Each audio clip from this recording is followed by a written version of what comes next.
Hello, welcome to Saturday Afternoon Adventures. I'm your host, Robot Spacer. And also I am here. That's Unsecret Crush, our stream ghost. And we're going to play King's Quest Mask of Eternity today, which I am very excited about. I was a beta tester on this game, so it's got a special place in my heart because of that. Unfortunately, probably everyone's least favorite King's Quest game.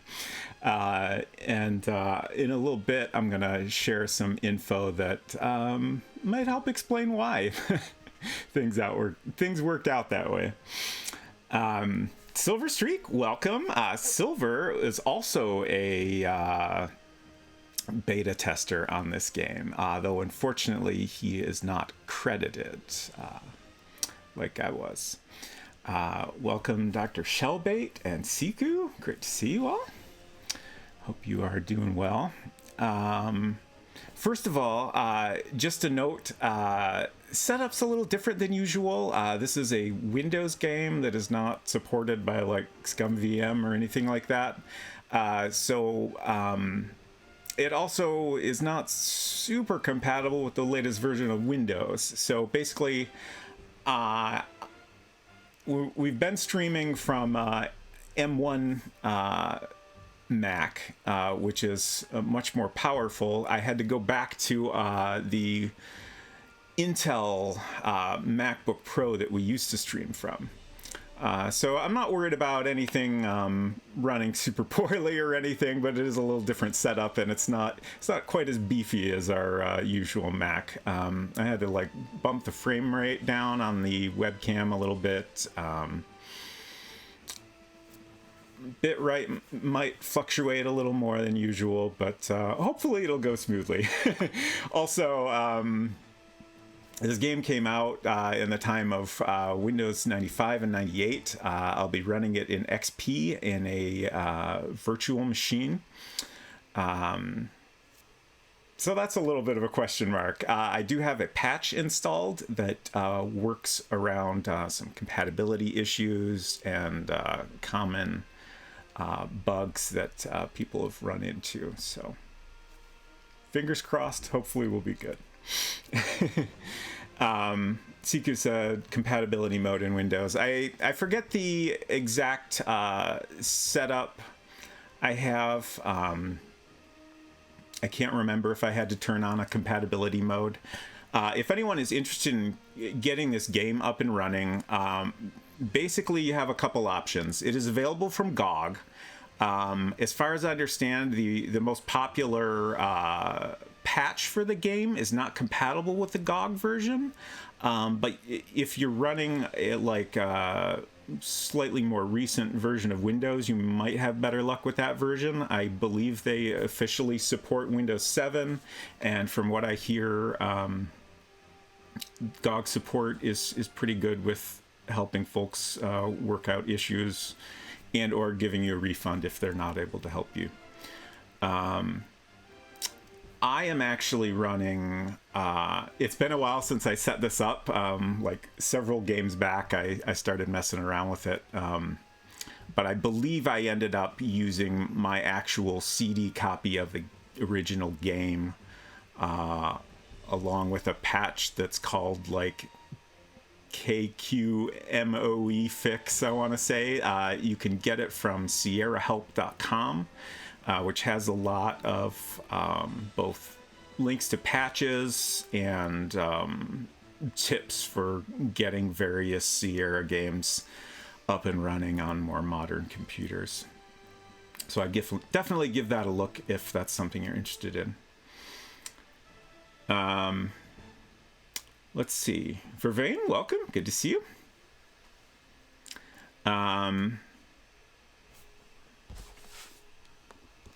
So this is the box.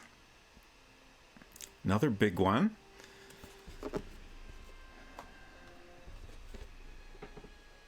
Roberta Williams, King's Quest Mask of Eternity. Over 7 million sold, best-selling adventure series of all time. One of the year's biggest and most exciting new adventure games, says Computer Gaming World. Rated T by the ESRB. Is this... I can't remember if 7 had an ESRB rating. I do not know this, and I am distracted at the moment because my mom is finally texting. Sure. No worries. So this game was released on November 24th, 1998, exclusively for Windows. It was written by Roberta Williams. It is designed by Mark Siebert and Roberta Williams, and directed by Mark Siebert. And it stars a new character named Connor. Interestingly, not part of the Daventry royal family. So that's the first time they had ever done that in a King's Quest game. Also very different from previous King's Quest games. This one's in full 3D, going by the modern definition of 3D.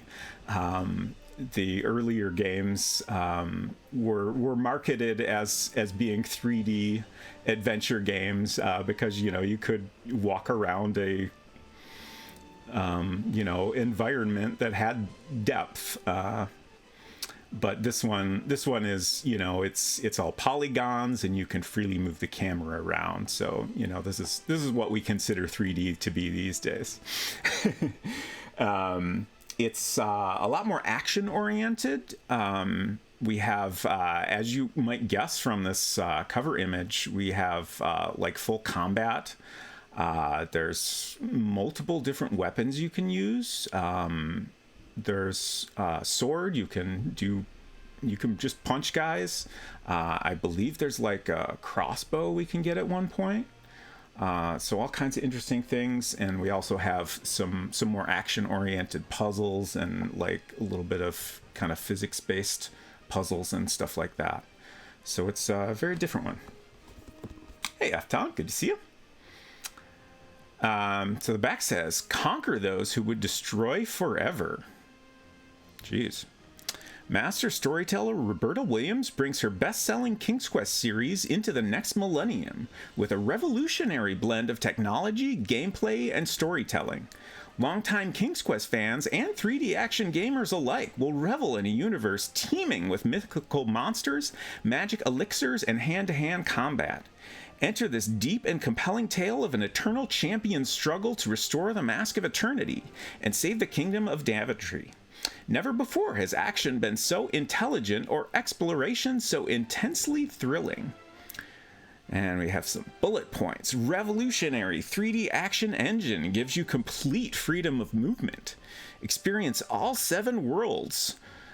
All 7? Geez, I don't remember that many worlds. Through either a first or third person point of view. Intricate mental challenges require you to use your mind as well as your might. Real-time combat, heft your broadsword, and mete out punishment in a purely medieval manner. Oh my gosh. And of course we have some exciting screenshots here. Down at the bottom it says, Roberta Williams' King's Quest series has sold more than 7 million copies worldwide. Always a trailblazer and a rule breaker, Williams' devotion to both technology and storyline has made her the queen of software entertainment. Wow, she's leveled up. Before it was just the queen of adventure games, but now it's all software entertainment. She was pivotal in founding the computer game industry. I hope she never stops, says Johnny L. Wilson, editor-in-chief of Computer Gaming World. Got a nice little 3DFX logo down here. If I remember correctly, we will not be running this in 3DFX. I don't think the VM supports 3D acceleration. And I have another rating, teen, 13 plus, animated blood and gore, animated violence. Side of the box. Oh, we're not quite in focus here, but it, as you can almost make out, it says it's for Windows 95 and 98. There we go. 3D adventure. And we have some more detailed specs on the bottom here. Windows 95 CD-ROM, Pentium 166 Plus, 32 megabytes of RAM, 400 megabytes of free hard drive space, so demanding, a 4x CD-ROM, DirectX 16-bit sound card, and DirectX graphics card. And then, of course, you have some preferred preferred specs that are a little bit higher. And inside the box, oops, sorry about that microphone bump. Let me catch up on chat here. Siku says, I was just going to report what you told me about that panel at PAX this year that Roberta and Ken Williams are going to be on. Yeah, I'm very excited about that. I will most likely post a link for that on the Discord. It sounds like it'll probably be streamed on Twitch. It's going to be moderated by Space Quest Historian. And there's going to be a whole bunch of adventure gaming greats there. Roberta Williams, I know, was on the list. Jane Jensen. I can't actually remember if Ken Williams is going to be there. You might be right. And then a bunch of other folks who I can't remember. Dave Gilbert of Wadget Eye is another one that comes to mind. But that should be really interesting. Silver says, I remember when this came out thinking this was the direction Quest for Glory would go, but it released very different. Yeah, like Sierra kind of ended up trying a lot of different approaches to modernizing their different series. Previously, I played Gabriel Knight 3, Blood of the Sacred, Blood of the Damned. That was kind of similar to this in some respects, in that, you know, you had free movement in a 3D environment, but like the gameplay approach is extremely different. That's probably the purest like attempt to translate the, you know, traditional adventure gaming experience into a 3D engine that they tried. You know, you have they had this, you know, icon bar for choosing your different actions. And it actually went a lot further than, you know, the icon bars in their 2D games. Quest for Glory 5 was a very different approach with, like, almost felt more like the traditional games, in that you know, have a static camera angle that's, you know, the same kind of perspective you had in earlier games, you know, from the side and, you know, zoomed out. So you're kind of panning across a backdrop. But then, like, the characters and the backgrounds were 3D rendered. And then this one is, you know, a much more action-oriented approach, but still, you know, trying to mix in some puzzles and stuff. Efton says, you think Elder Scrolls caused the change in gameplay? I really feel like it was... I'll read some stuff in a little bit that kind of talks a little bit about why they went in this direction, but my impression of it is kind of like gaming in general was going towards 3D, and that was, you know, the big thing. And then also, you know, Roberta Williams has always, you know, tried to push things forward and try new things. So I think she genuinely wanted to try something new, and you know, in some ways they found success, other ways they didn't, and again, I'll talk about that in a little bit. Silver says, Lorianne Cole but not Corey. I assume that's referring to the PAX panel we were talking about. Quest for Glory 5 felt like a Quest for Glory made polygonal with a slightly larger emphasis on combat. Yeah, for sure. And then Silver says, this is the era where Sierra was trying to figure out how to push into 3D and new game design. Yeah, you know, is like, like I said, all their different approaches felt very unique and experimental. So getting back to our box contents here, we got all kinds of goodies. I thought this was shocking. I never sent in my card to win $1,000 worth of software. You could have won $1,000 worth of software. Too late for that now. We got this card saying, okay, you were smart enough to get King's Quest VIII from Sierra Online. Are you ready for the next step? As you can see, I did not mail away for the strategy guide. By the time I got this, I actually got this. This was a gift from Sierra. I actually got a copy of Quest for Glory 5 as well. And I also got a Mask of Eternity t-shirt, which unfortunately I believe I got rid of at some point. Some point many years ago, I was forced to get rid of a bunch of t-shirts that I had a sentimental attachment to. Wait a second. Wait a second? You said earlier that you got rid of it because you didn't have a sentimental attachment to it. Oh, the thing I was explaining was like it made the cut for things I got rid of because I didn't have an attachment so much to the shirt itself. Okay. It was just, a gift that was part of this, thing that as a whole I had a sentimental attachment to. Now I kind of regret that choice, but, what you gonna do? Can't save everything forever, I guess. We also have a quick start card with all the keyboard options. Interestingly, I was fooling around with the keyboard setup earlier. I didn't realize there are hotkeys for your health and magic items. That's good to know. This keyboard setup is the default, of course. I ended up changing it significantly, just because by default, you need to use the mouse to click on things a lot, and then I've just got this dinky little arrow key arrangement. But even if it was full size, I've got all my hands over on the right side here. It just requires you to do kind of a weird hand arrangement. So I set up a WASD thing, and then I've got some of the other letter keys remapped. So hopefully that'll work out for me. It talks about the different cursors. Play cursor to look, take, talk, and do.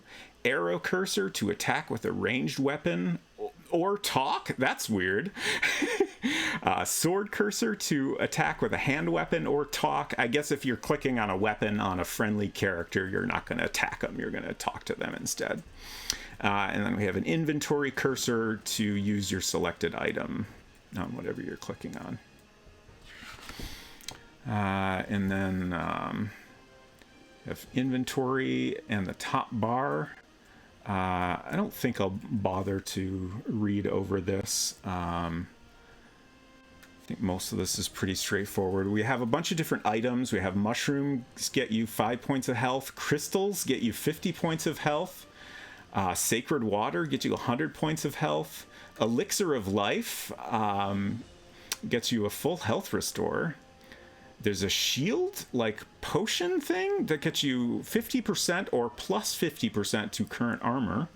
We have a strength potion that gives you 150% bonus to your current hand weapon. A reveal potion that will reveal illusionary and magical effects. And an invisible potion that will turn Connor invisible to minor monsters. I guess you can't evade the final boss that way, unfortunately. We have a couple different meters. We have a health meter and a green meter that tracks experience, and the number in the middle tracks his character level. Okay, so that'll go up, and then when it gets to the end, we'll level up. We also have a rope and hook we can use with the left click. We can throw rocks with the left click. I think there are some puzzles based around that. We will have a magic map, so I won't have to draw anything this time around, which frankly is good because I feel like it would be very tricky to map out a 3D world by hand. If I had to, I would do it, but I think I'm gonna pass on that since we have a very nice in-game map, and it'll like reveal itself as we explore, and I think we also have to obtain the map first to unlock that. And then here's the middle of the bottom bar. Show all those items I listed off, and then it shows how many of each one we have, and then these are the key commands we use to use them. There are some magic timers. When you use any of the 4 magic items, shield, strength, reveal, or invisible, a timer icon will appear at the bottom right corner of the game screen and slowly drain. This shows how long the effect will last. That's good to know. We have climbing. Once you find the rope and hook, you will occasionally see one of these icons appear at the bottom right of the game screen. When one of these appears, it means you are near something you can climb.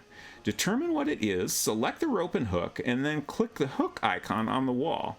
Connor gets the rope. Now walk with him up or down the rope. Interesting. We have walking and running. This says to press end, but I don't even have an end key on my keyboard, so I've mapped that to something else. The game will also remind me of key commands, and it seems to know the actual setup I'm using, so that will be useful. We have jumping. We have a running jump. Just, start running and then hit the jump button. And we also have a backflip, which is wild. Press insert while walking backward. Connor will jump about 6 feet up and about 8 feet out, so he is extremely athletic. Oh my god. We can push crates around. To push something, first put away any weapon, then walk or run Connor onto the object you want to push. Once you stop, move him forward again. If it's something you can push, he'll start pushing it. Just remember that Connor must always be stopped and not have a weapon in his hand to push. Camera movement. To switch between first and third person play, press F2. Third person, in this mode, the camera follows Connor. Right click to hold and move the camera. Forward, backward, zooms in and out. It's actually a little bit similar to the camera movement in Gabriel Knight. Right, left rotates around Connor, holding down shift during right click and moving the mouse forward, backward tilts the camera up and down. Okay. To get the camera to stay a fixed distance from Connor, plus F11. The default action for right click forward, backward is now... This is just like going right over my head. I'll come back to that if I struggle with it. And then first person, typical, you're looking through Connor's eyes. So, you move the arrow keys around and that'll change your point of view. And then you can right click, forward, backward, tilts the camera up and down. Final note, King's Quest Mask of Eternity is an adventure game. Follow the story, talk to everyone you can, explore, and explore. If you see monsters, protect and defend yourself. If you find something you can take it.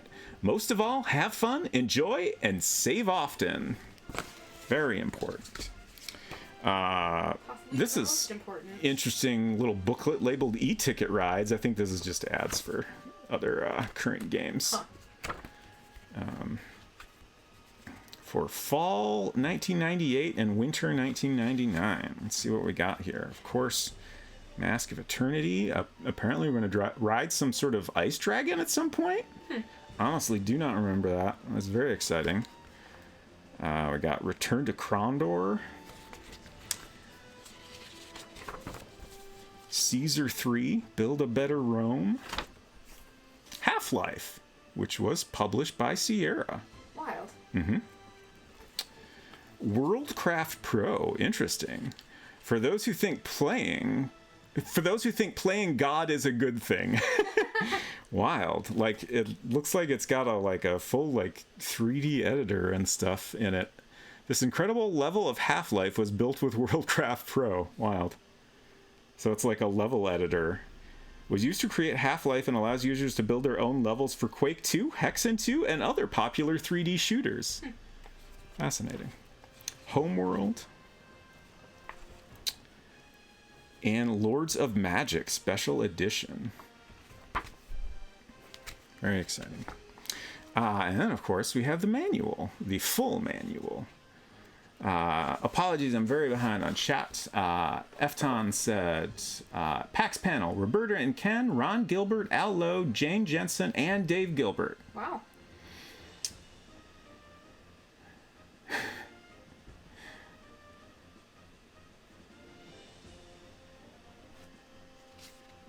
Efton says, I think I borrowed this from a friend and then found out my PC couldn't run it. Oh no, very unfortunate. Yeah, as I've mentioned in previous streams, I grew up with a Mac. Unfortunately, we did get a Windows computer at some point. Unfortunately? Did I say unfortunately? I could be wrong. I heard an un. A little bit of a slip there. Sadly, at one point, we had to have a PC. Fortunately, in some regards, we did get a Windows PC at some point. I think we started out on Windows 95, and that was how we first got online. And of course, that eventually gave me the chance to beta test this game. As usual, this manual starts out with a history of all the King's Quest games. Since we already got the most important info, I probably won't read too much of this, but I'll flip through it and see what all we have in here. Installation and graphics mode settings. Pages are... There we go. We have interspersed throughout some nice drawings of different characters. Section on performance issues, which is basically turn all the settings off. Make it look worse. We have game controls, which we already have gone over.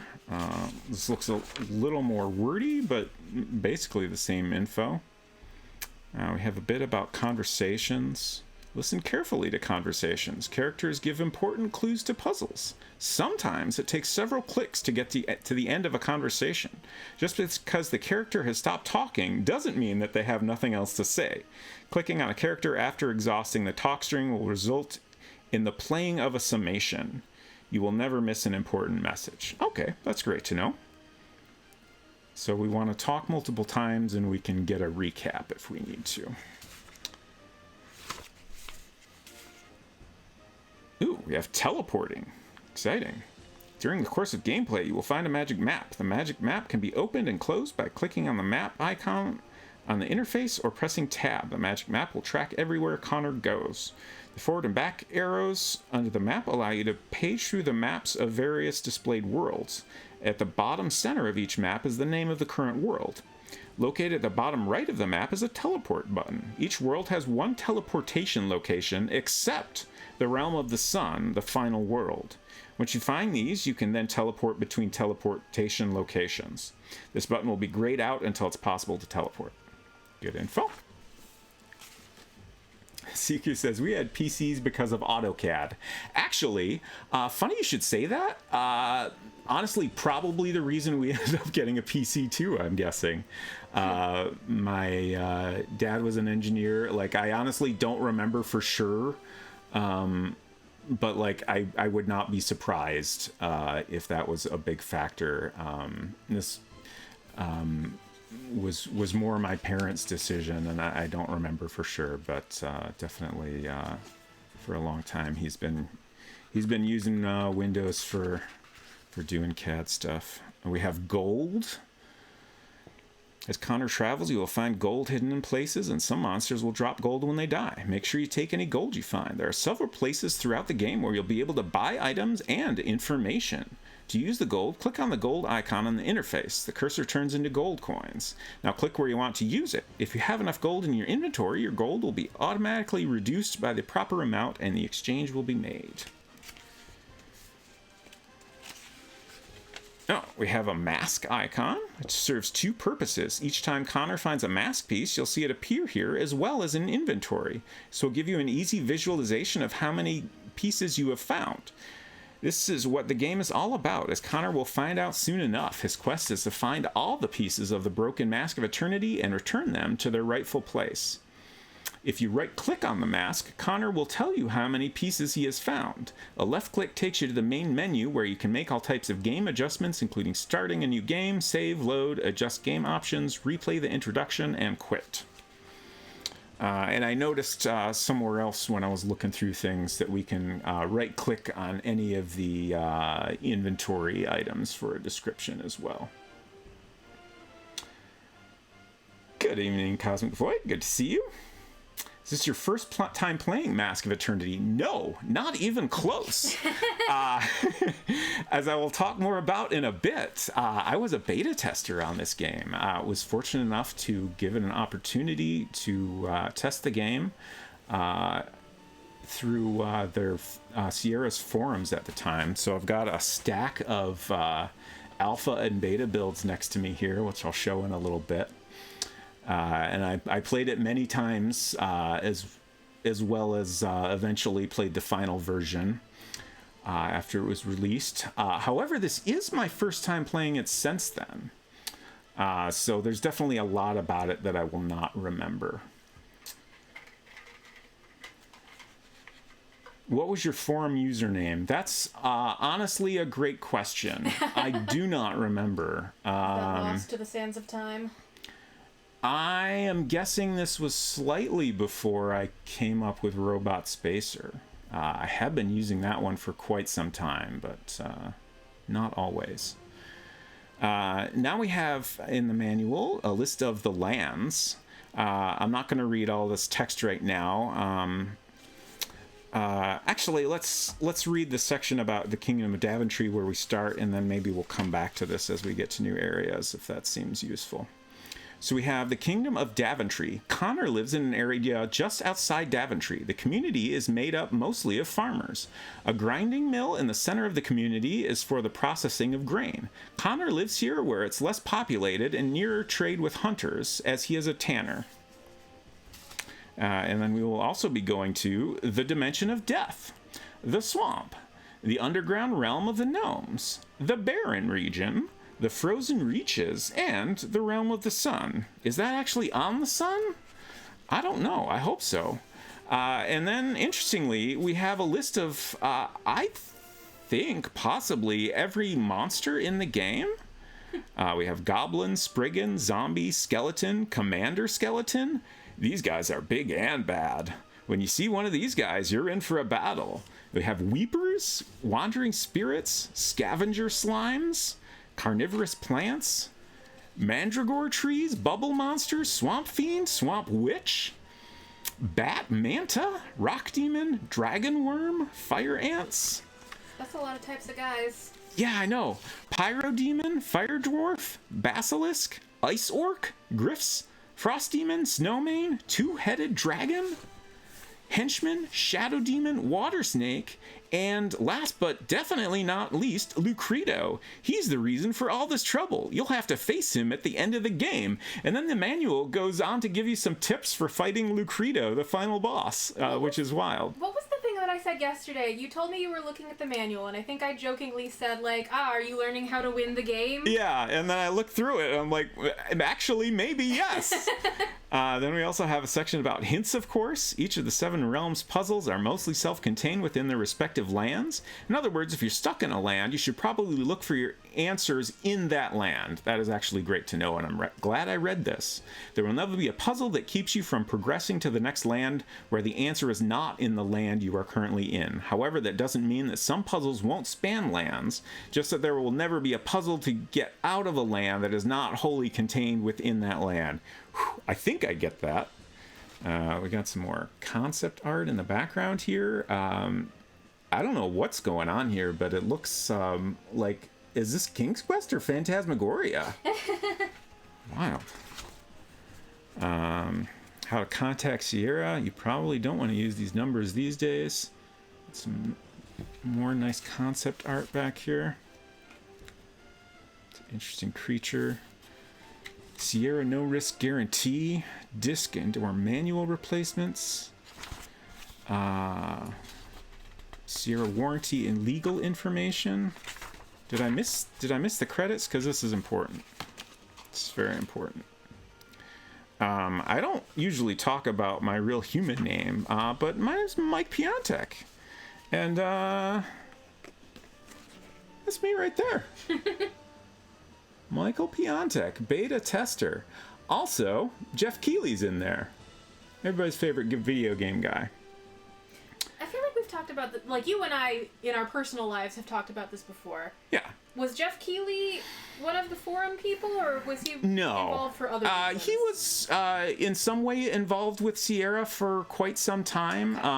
I don't know if you remember one time, like, there was a letter in one of the issues of Interaction that was from him. Oh, okay. I honestly don't know if he was working for Sierra then, but like he has done, like, he has been, as far as I understand, a paid beta tester many games, in and the video game pie for quite like I want to say he started out as like a video game writer, so he might have, like, you know, done other things for Sierra, but yeah.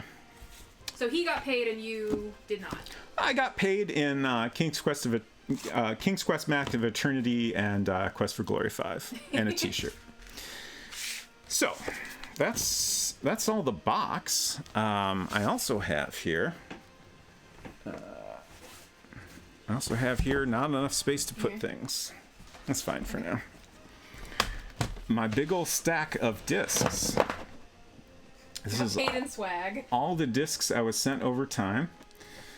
Sorry, bumped the microphone again. Keeley has been in the industry forever. Yes, indeed. So this was the first one I got, Alpha Disc version 0.28. And this one on the inside, we can see it's dated August 14th, 1997. And then it's got a nice little, oh wow, this actually has, it's just a fold open thing. For a second there, I thought there were multiple pages, but it's just got a little summary of the controls and stuff. I won't go through all of these, but I thought I'd show what the first one was like. And then we have lots of different versions here. Eventually, they started getting a little bit fancier with the cover. Here we have printed version of the final art on Alpha Build 94C.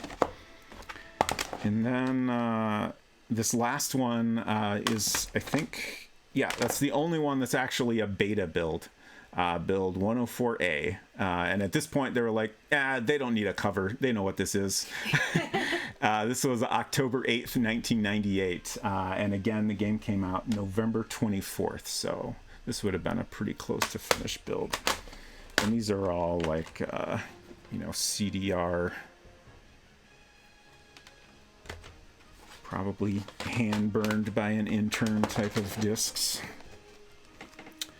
And then this is the final release. This is what was in the box I was just showing off. And this just has a simple, it's not even a single page booklet. There's the disc. Professionally printed with Sierra Helpline. And the back cover is an ad for Return to Krondor. So, I think that's, oh, yes. Before we get into the game, I have this bit from Wikipedia I was going to share. But first, let me catch up on chat. There's an important question in chat. Oh.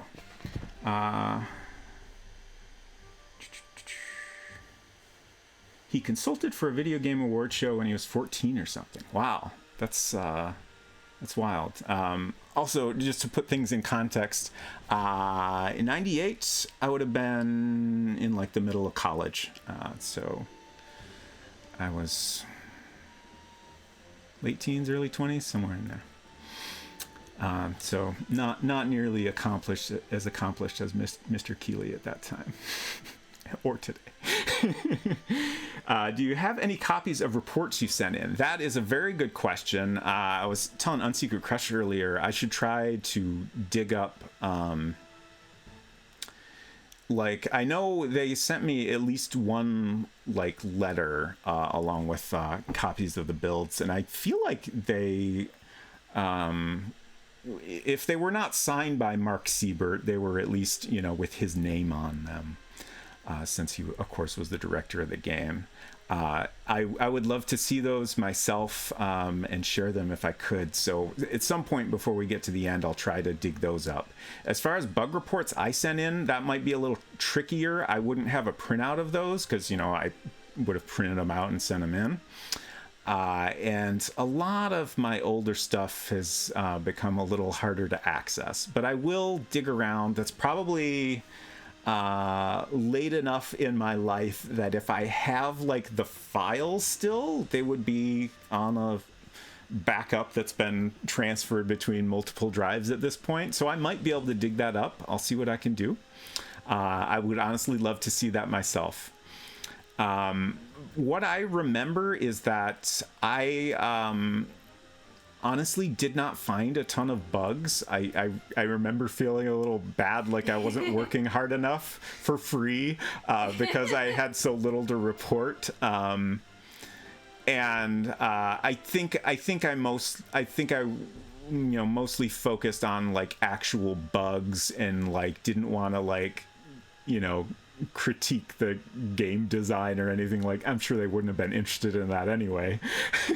But yeah, my memory is I generally did not have a ton of bugs to report, but did my best to give information about what I could. Yes, I did sign an NDA. Hello, Junior Skeg. Welcome. I technically probably was not supposed to ever show anyone those discs I just showed, but I figure probably no one's going to be bothered by that. Roberta Williams going to come for your ass. She might. I hope she doesn't mind. Or Microsoft, since they now own Sierra. But yeah, that was definitely a thing I had to do. Efton also asked, or was it just all written on the forums? Actually, that's a great question. I feel like it might have been emails, now that I think about that more. I remember getting at least one letter from them, because obviously they had to send me the CD. That was before it was reasonable to download an entire game over the internet. But it's possible I emailed in my bug reports, or they had some way to submit them electronically. That doesn't mean I don't have copies of them, though. I might still. Let's see. Culinary, welcome. Good to see you. Yes, Sierra to Activision to Microsoft. Certainly lots of changing of hands, some of which we'll get into here. So let me start reading this. Again, this is from Wikipedia. The Mask of Eternity page has a section on just the development of the game that I thought was a pretty nice summary of kind of how things went. I am going to take a little drink of lemonade before I start reading more.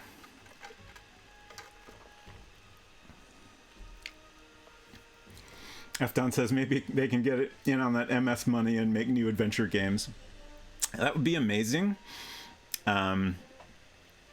It seems like Ken and Roberta Williams have been working on their new game, 3D Colossal Cave Adventure, which is like a 3D remake of the text game Colossal Cave Adventure. So that should be pretty exciting. My guess is they would rather do their own thing at this point than go back to working for Sierra. But it would be interesting if Microsoft did anything with that all that IP that they have now. I'm curious if they ever will. Of course, we do have a recent King's Quest episodic series that was not made by Sierra. But they've just got all kinds of stuff they own now. Double Fine is right there, exactly.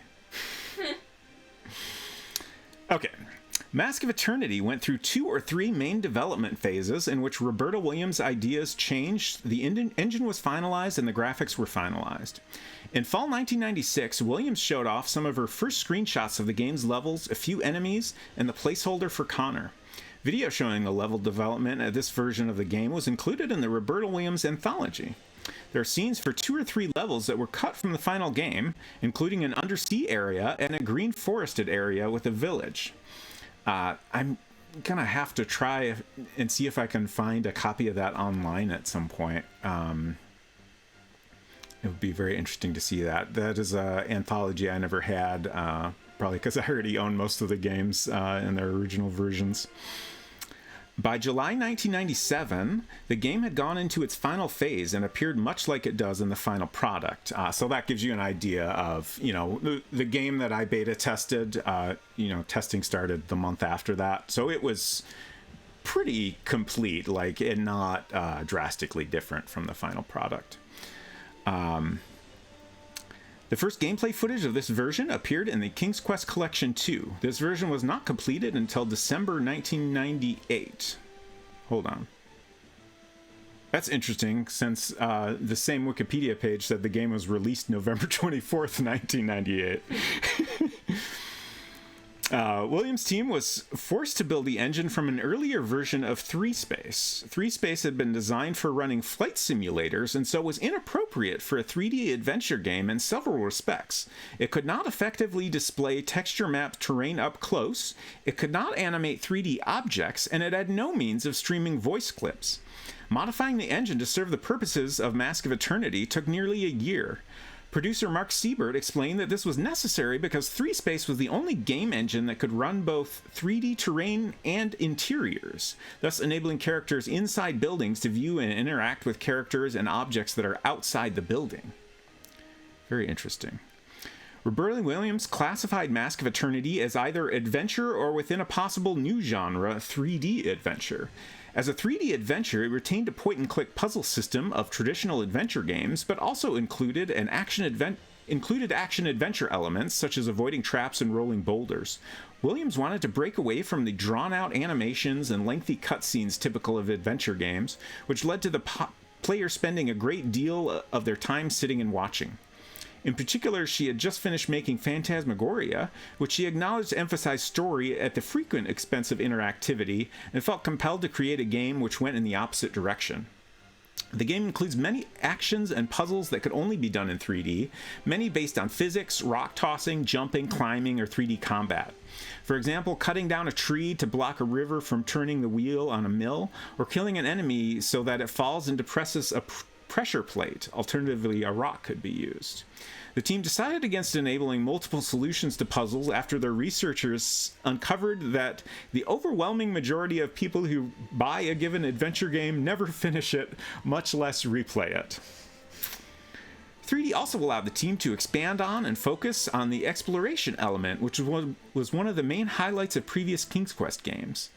Other puzzles included the more traditional variety of point-and-click inventory-based puzzles seen in previous games of the series. This change or evolution in the direction of adventure games was part of Roberta and Ken Williams' attempt to innovate the genre and prevent it from becoming stagnant and mediocre. It represented what would have been the future of adventure games had Ken Williams continued to own the company. The game's new interface was inspired by recent role-playing video games such as Daggerfall and Diablo. Williams commented that the collaboration between her and Siebert during the game's development involved balancing her particular affinity for adventure games with his particular affinity for RPGs. I like to take something that could be a complex idea and bring out its strong points, but break it down into something that's more accessible to people. And so Mark will explain how, for example, the whole character creation system works in a lot of role-playing games, and I'll say how that sounds way too complicated and ask how we can make this more accessible. On the other hand, I'll want to put on all these adventure game elements, and he'll stop me when I start to put in something that's just more point-and-click. So it's really been a good back-and-forth kind of thing. This was the second King's Quest game, after the original King's Quest, to not have a numeral in the title upon initial release, but it followed a pattern in several previous Sierra games that were released without numerals but were intended to be a continuation of a series. References to it being the 8th game appear in the file structure and manual, and the game was marketed as King's Quest VIII on the official website.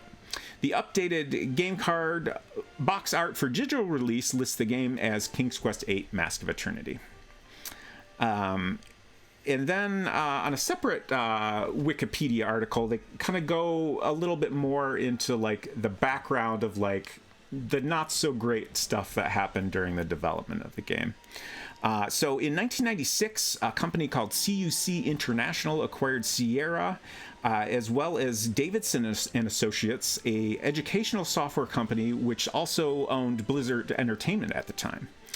And they acquired like multiple other companies as well. In September 1996, CUC announced plans to consolidate some functions of their game companies into a single company called CUC Software Inc. Bob Davidson, the founder and CEO of Davidson and Associates, became the CEO for the publishing body. CUC Software consolidated manufacturing, distribution, and sales resources of all divisions, including what was to become of Sierra, Davidson, Blizzard, Knowledge Adventure, and Griffin Software.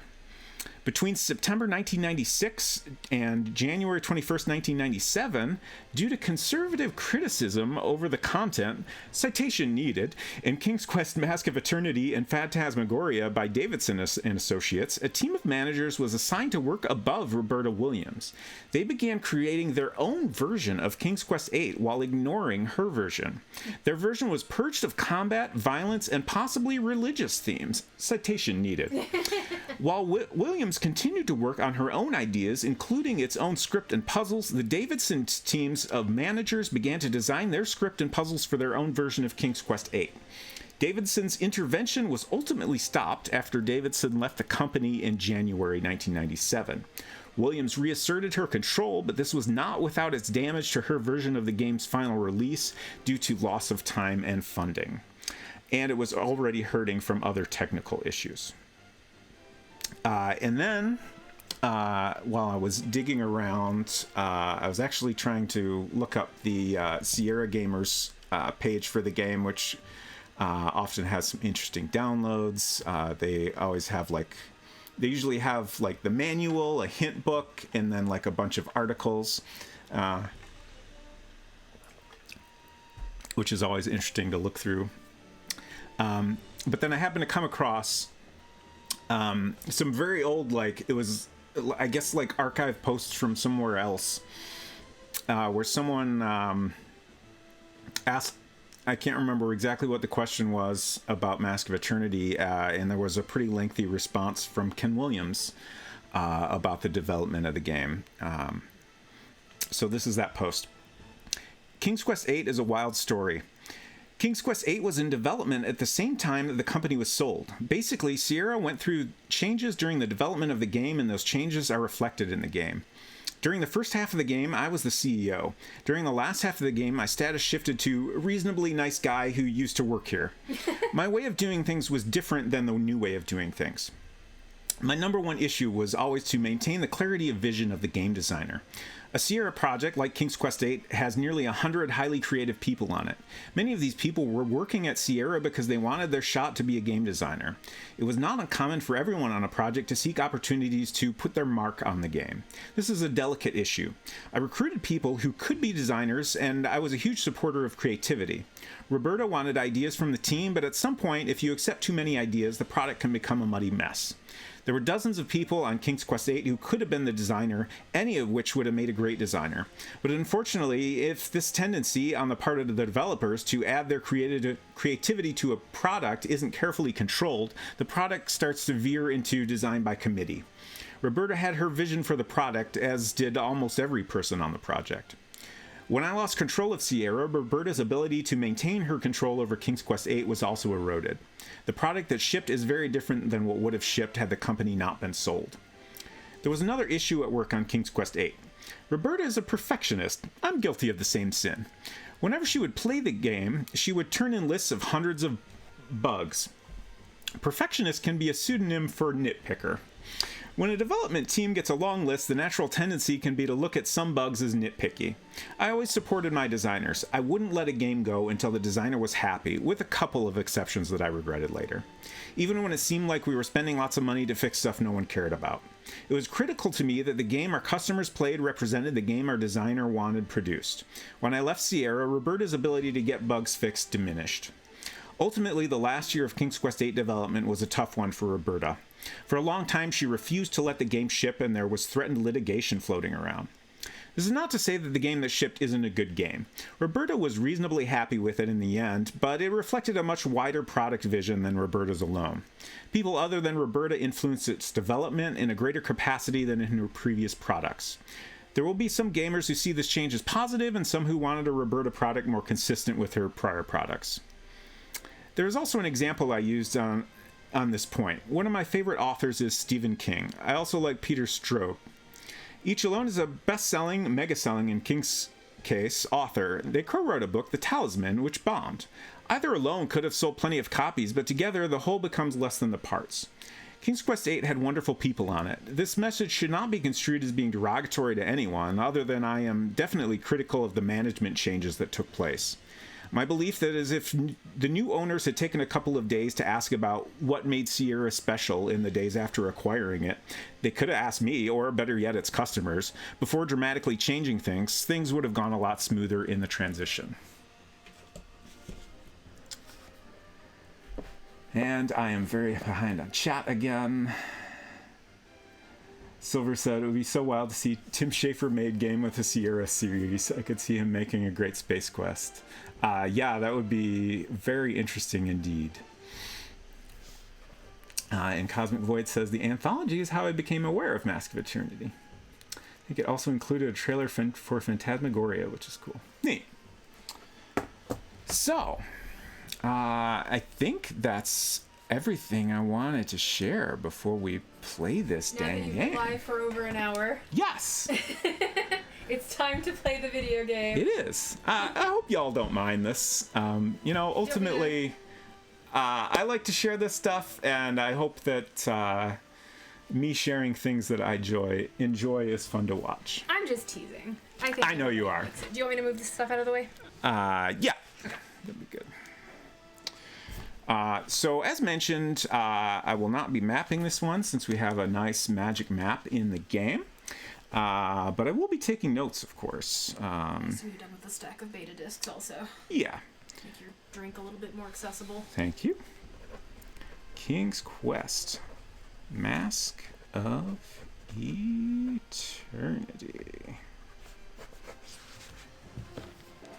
So, first things first, we have an intro to watch. Hey, Sven, good to see you. That was very interesting. Thank you for reading those articles. You're welcome. I'm glad you enjoyed them. Oh, yeah. Did you want me to share that podcast link you told me to? Oh, yeah. I told Unsecret Crush that I would like to have her drop a link to the latest OK Games podcast because I am perpetually behind on podcasts, but she was telling me that Silver talked a little bit about his experiences becoming a beta tester. I thought I had the link ready to go. Which, as mentioned, he was an uncredited beta tester on this game. So I thought we'd drop that link in case anyone is interested in hearing his experiences. I'm excited to catch up on that myself. So let's watch this intro and learn what we're in for here. Good podcast generally. You should all subscribe to it. Yes. Oh, I knew that was going to happen. Apologies. For some reason, there's a keyboard shortcut to break the mouse out of the VM, which I needed to do to adjust the volume. And when I hit that, it cancels the intro. So I'm going to pump the volume up and then we'll go back. Let me double check that subtitles are on. Yes.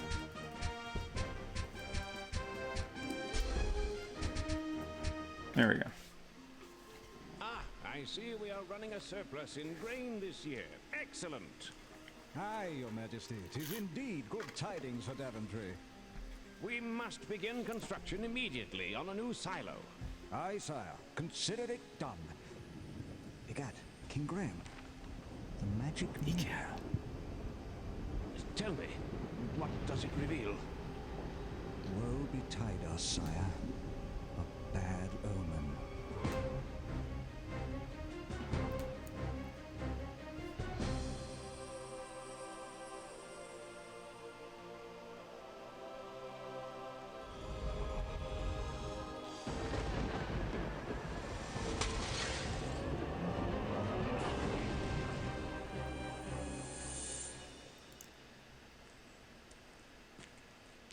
Good morning, Connor. Morning, Sarah. And how fare you and your good mother? Oh, about the same. You know Mother. I do. But she means well, and... Wait, Classic Connor. mother. A sudden wind. Whence came this foul tempest? What's that?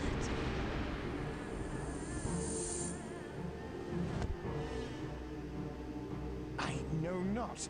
Stand back. Since when do the people of Daventry speak this formally?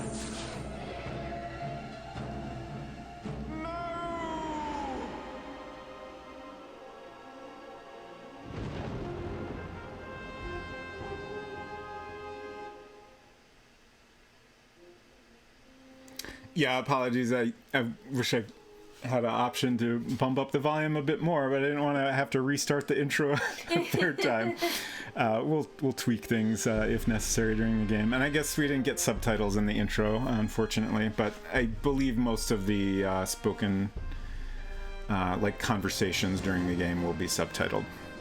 And we also have individual adjustments for speech, music, and sound effects. I could attempt to poorly summarize the dialogue if anybody was not able to make out what was said, and or would find that interesting. Hello, Lanky. Theory, he knew what was going to happen and told her to stand back so he could stop he could stop talking on and on about her mother. Perhaps. So my bad summary of what they were saying in the intro video is there's a surplus of grain, huzzah! And then before they can make plans to build another silo, what's this? An ill omen? And then I don't know what was going on with the guy standing on a mountain or something. I don't think anything was said at that point. And then Connor, who I believe is our main character, Yes. walks up and greets a lady who I don't think had a name. And then a foul wind came. A foul A tempest. foul tempest. From whence did it cometh? And then the lady turned into stone or something. The end. Come to me for all of your summary needs. So Silver says, technically this is long after Graham and family took over the kingdom, so maybe an accent developed? It was actually, from what I understand, officially not very long after. There was a little bit about that I was reading, and like officially it's takes place chronologically after King's Quest VII, but it sounds like it's meant to just be like a few years after, not I don't think long enough for an accent to have developed. And I'm pretty sure that was Graham in front of the magic mirror there. Maybe in Daventry, the royal family speaks casually in like casual modern language. Perhaps. And then the peasantry has just always had this like ye old timey oldie English. Uh-huh. How fare thy mother? From whence cometh this foul tempest? Maybe Connor's just a weirdo. Maybe. All right, let's go ahead and get started. And like I was saying, we'll adjust volumes as necessary here. We're gonna play on normal.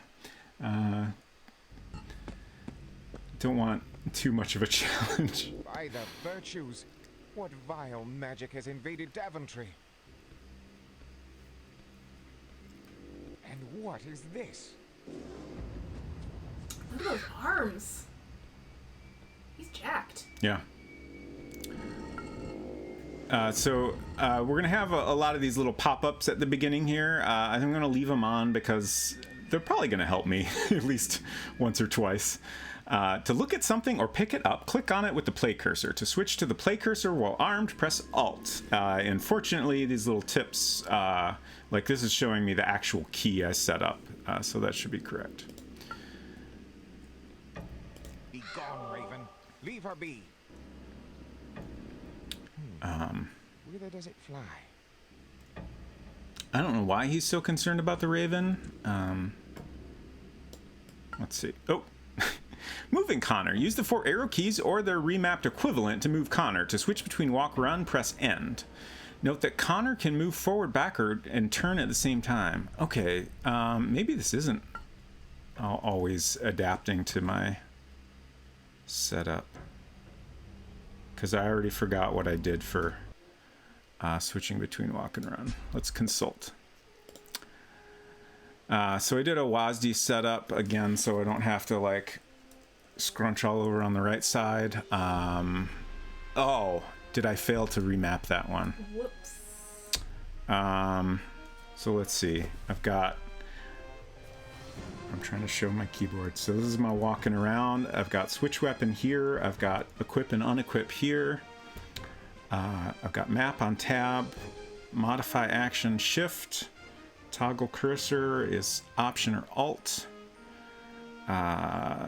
Tilde to show and hide the interface. Oh, C is center camera. So let's do F. Press F to run. Seems good. When you're like, oh, F this, press F. Back to game. All right. More tips. Camera. To move the camera in third-person mode, right-click, hold, and move the mouse. Forward, backward movement zooms in or out. Right, left pans around Connor. So I can right-click, and we can zoom in or out, pan around. Pretty straightforward. Oh, we got some mushrooms over here. Let's grab those. Let me just click. Jumping. You can make Connor jump by pressing the spacebar key. Can you make him He's a very good jumper. Make him do that 6-foot backflip action that the manual was talking Sure. about? As soon as we get out of these tooltips. Health items. Mushrooms, crystals, and potions are examples of health items. Right-click on one to get a description. Left-click in order to use it. So these are some health mushrooms we're picking up here. A mushroom with curative properties. Backflip. Oh. Speaking of which, to do a backflip, start Connor walking backwards and then hit spacebar. Okay. Dang. Pretty good. And there's our forward jump, which is a serious distance.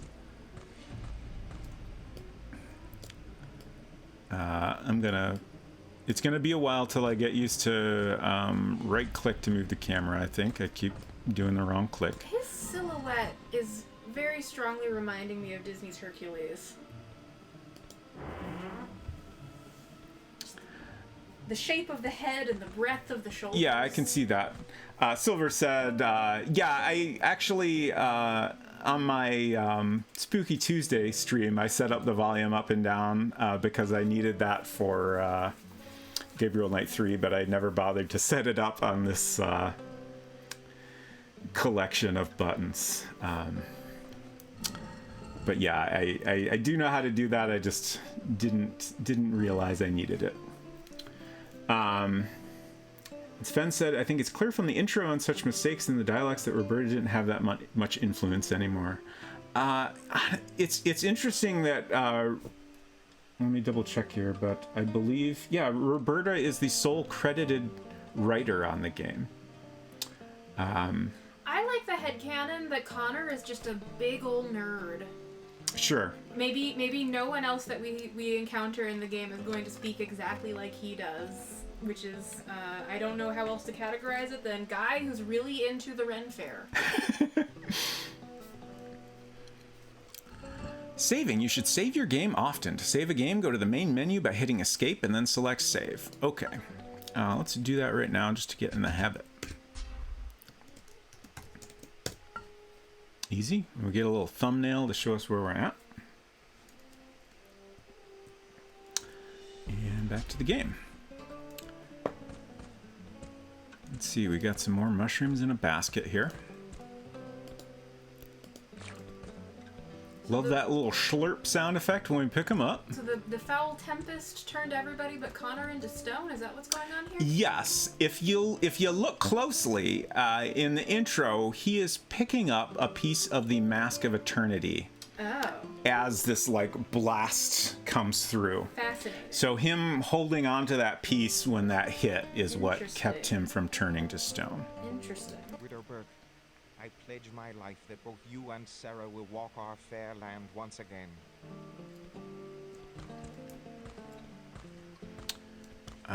And this is like a power up. This might be the shield. This potion will help shield me against all attacks.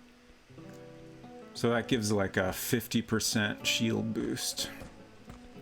Can we just go to bed and wait for this to all blow over? No. It's not your house, though, so that would be kind of weird. But I mean, they're all stone.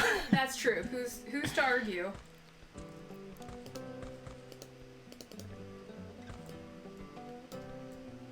I know there's at least one other thing in here. I think.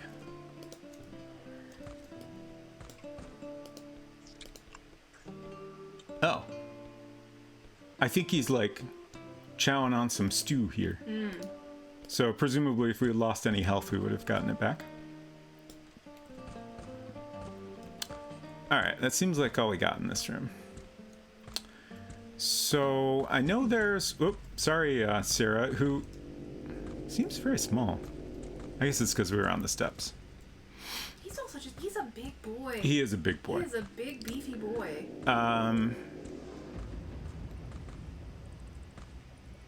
I believe it's making scary sounds because there's a monster in the distance here. Oh. Should we go punch a monster to death? Maybe. Let's do it. I think this one's a Spriggan. Oh, where'd he go? I might have waited too long to come over here. I ran into him when I was setting things up. I don't think Connor skipped anything day. Oh. Oh, there he is. Equip. Oh. Tooltip. The tips come up at like the worst possible time, and also like kind of, you know, like they're relevant, I guess. Right. It's just like maybe it'd be good to know before this is all happening right now. In order to fight, select your weapon at the bottom of the left hand, bottom of the screen. By clicking on it. Next, click your opponent. I'm going to use E, which should give me the same effect. Oh.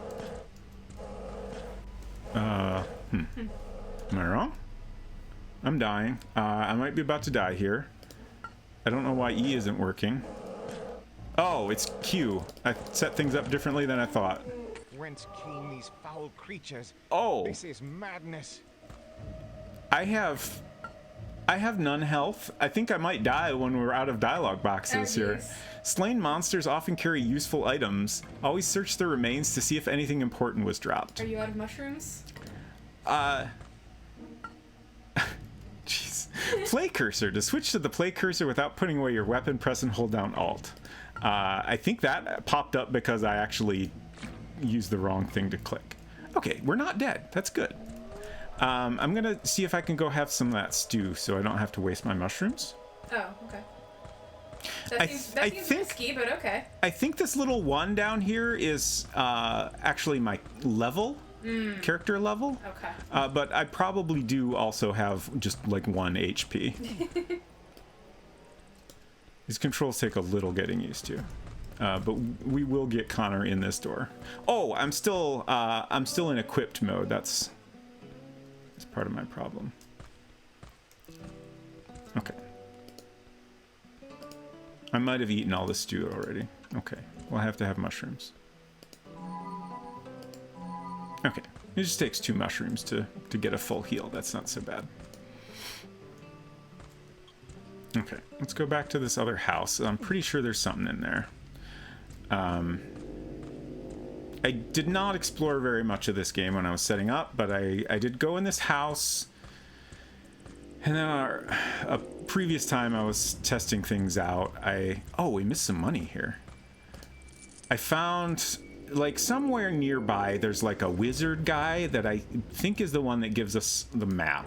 Thank heavens, my own dwelling. Although I should check for intruders. So we're gonna try to find him. 'Tis beyond my reach. Yeah, I clicked the wrong.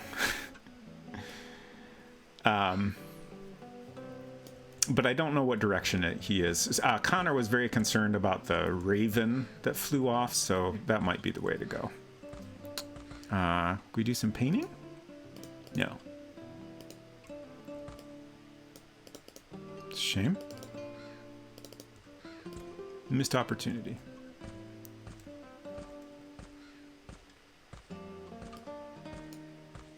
Let's see, what do we got here?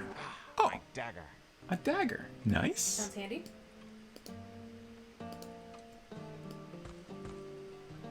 Oh, I'm going to pop out of the game here. I know, I think we have F2 to switch to first-person mode. I didn't realize that was the key command for that. So I'm just changing some keyboard settings here. Okay, so there we go. Okay. This is weird because when I switch to this, I can only move up and down with the mouse. I have to use the left and right. It's just, it feels a little awkward. I don't know what this is. I guess these are just things that are on the table. Don't worry about it. Oh, is this more stew? Well, I don't want to waste it, so.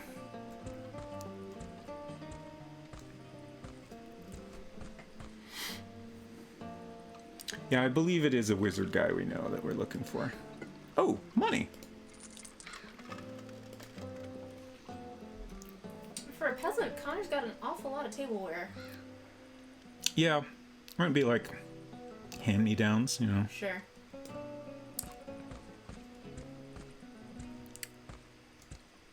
And as we learned, Connor is a tanner, his trade. So clearly he's been doing some of that here. I think that's everything here.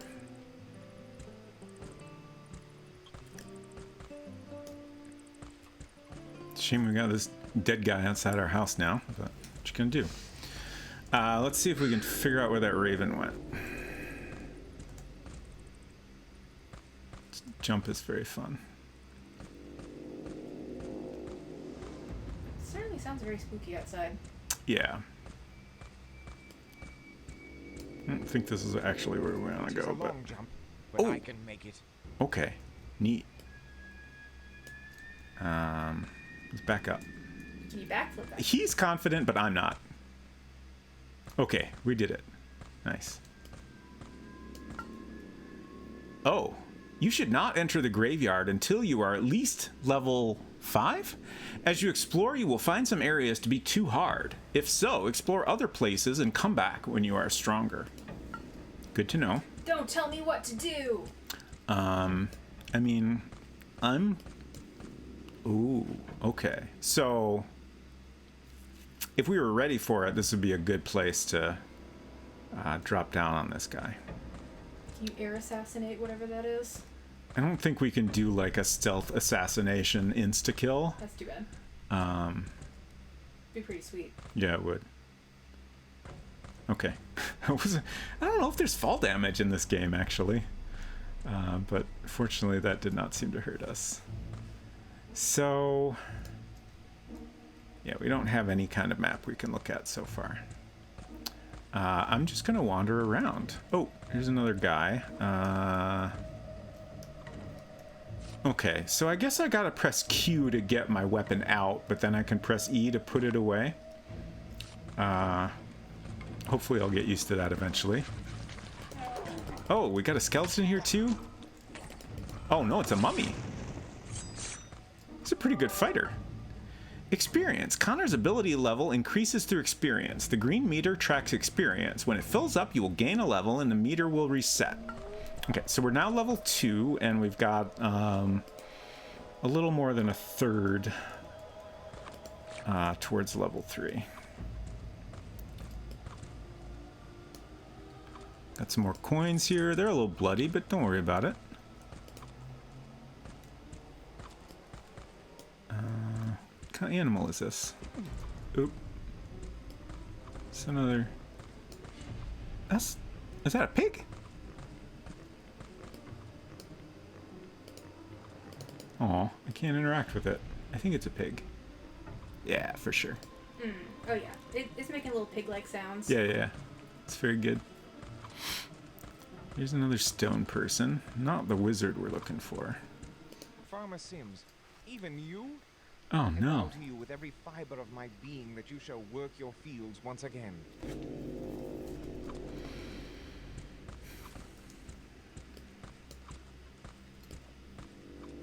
Can we go in this building? Can we raid Farmer Sims's house? Seems like. He won't be needing Under that. these trying circumstances, I'm sure these good people will understand my present need for their gold. I'm sure. 'Tis empty. Oh, bummer, dude. You shall see the light of day once more, good wife Sims. I swear it. Good wife. Oh no. Cradle over here. Cradle? That slurp is just... It's really a choice they made, huh? Oh, I see it. I thought you were... Oh no! The baby is stone? Even a poor babe in a cradle. I've got to stop this, to undo this evil. Better take more of their gold about it. It's over here. Can we take these boots? These leather boots will help me immeasurably. Thanks, Farmer Sims. So we saw on the box, you know, that's Connor in a like real fancy suit of armor. Didn't I grab these coins?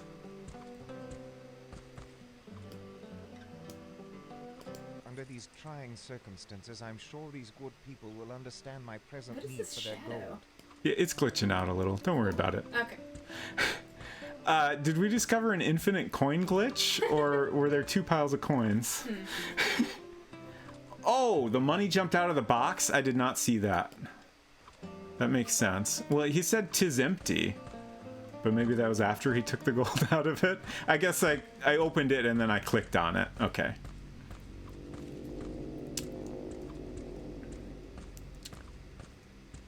Glad someone is observant at least. So are these... What are these? Oh, are these like flowers? Oh. It's food. Okay. Like a bundle of drying herbs or something? I guess. We're getting a pretty good collection of mushrooms here. I wonder if there's a limit on how many mushrooms we can carry around. Bonk. It's gonna happen a lot. Yeah, fish is possible. Oh! We found him. There he is. Some sort of food item hung up to dry. I thought they were fish from a distance, but when we got closer, I was less confident about that. Here he is. Come closer, lad. Hold your horses, buddy. Oh, and there's the raven. It was leading us all along. Hello? You're still alive. But 'twould seem only half so. I am a wizard, lad. A very good one. I knew the vile tempest was approaching and swiftly conjured a countering spell, although, as you can see, it wasn't enough. Tell me, good wizard, what was the tempest's nature? 'Twas a magic of darkness. The mask of eternity has suffered a terrible fate. 'Twas destroyed by an evil entity, which has since taken up quarters in the mask's sanctum sanctorum. The mask of eternity? Aye, lad, the mask of truth, light, and order. Now it lies in 5 fragments, scattered separately across the land. 5? Well, 'twas 5, but you now possess 1. That leaves 4. I? Sounds! Indeed. Now chaos Sounds in the chat, please. reigns, and the vile spirits who rule the elements are free to cause mayhem o'er the land. Mortals like you now find themselves trapped within rocks and stones. But you, lad, have been chosen to perform the sacred task of finding the remaining 4 pieces of the Mask of Eternity and returning the mask to its most holy sanctuary. The mask itself, 'twould seem, has chosen you. I am honored to perform such a noble quest, but where do I begin? 'Tis, my friend, for you to discover. I know no more. I can, however, conjure you a magic map Nice. which will aid you in travel throughout the land. Behold!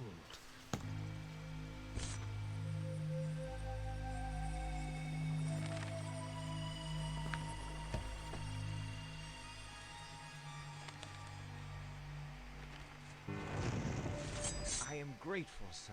My destiny is clear. I shall prevail. The first time we leveled up, I did not notice the little flame animation. It's very dramatic. Map. When you possess the magic map, you can open and close it by pressing tab. Left click on the open map to position it, right click to zoom in and out. Okay, easy enough. All right, I forgot about this whole bar at the top here. So this is where we have the mask icon showing how we're doing on our overall progress, and then this is the one map piece we have, or mask piece we have collected, and then our money. We currently have 76 coins, and I think other like usable inventory items will show up here as well. So let's pop open our map. Very nice. It's so magical that it already shows. Did I? Oh no. Oh no? What's wrong? There's a checkbox down here, but it's being weird. Okay. I kind of get it. Inventory opens only with the play cursor. Right-click on an object above to hear its description. Left-click on it to obtain it to use it upon the game screen. On the game screen, use it by clicking it on objects or characters. Okay. So I can drag this around. I think this is our teleport button, and then this flips through the different worlds as we get to them. And I love this dude walking around in the background. This walk animation is fantastic. Never mind Dante. He just tries to be helpful. So the Raven's name is Dante. That's nice. I was going to comment, it kind of sucks for that guy, because he's just going to be there half frozen in stone the whole time. Like, Yeah, all the other people are just frozen in stone. They don't know what's going on.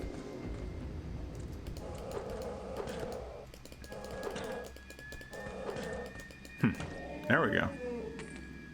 He was a little tougher than the previous guys we encountered. He made a good sound when he died, though. Yeah. Okay, so we got some more coins. Oh, and we get a little mini map in the corner even. That's handy. So now it'll be easier to figure out the areas we haven't gone to. I believe... actually, let's do another save here. So we have the map.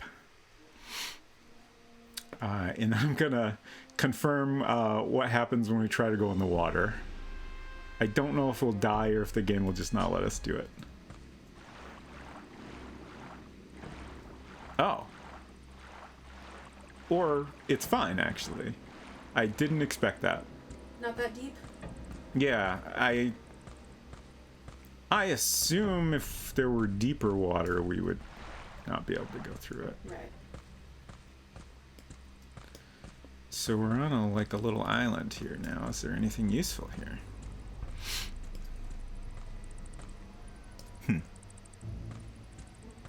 This looks like something's missing. An odd structure. Indeed. Also, there's bats. Are these enemy bats? Stab them.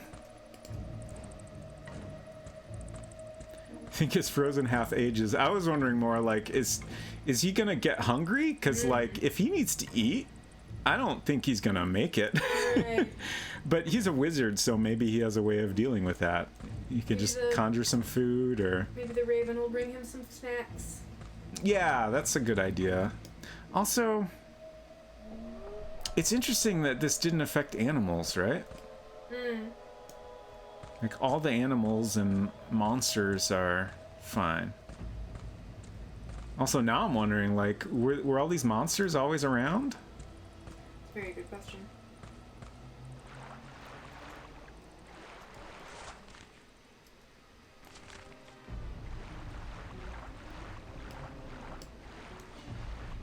I keep worrying I'm gonna go too far and drown, but so far so good. I just figured I might as well explore the edges of the map while we're down here. Always a good idea. So at this point, I remember very little about what we need to do. I'm curious if I will ever, like, get stuck in this game.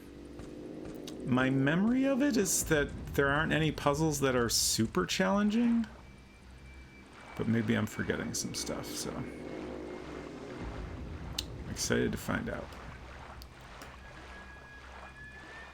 And hopefully with the combat on normal, it will be manageable. I feel like we're doing okay so far. Also, I just remembered there's a run option I totally forgot about.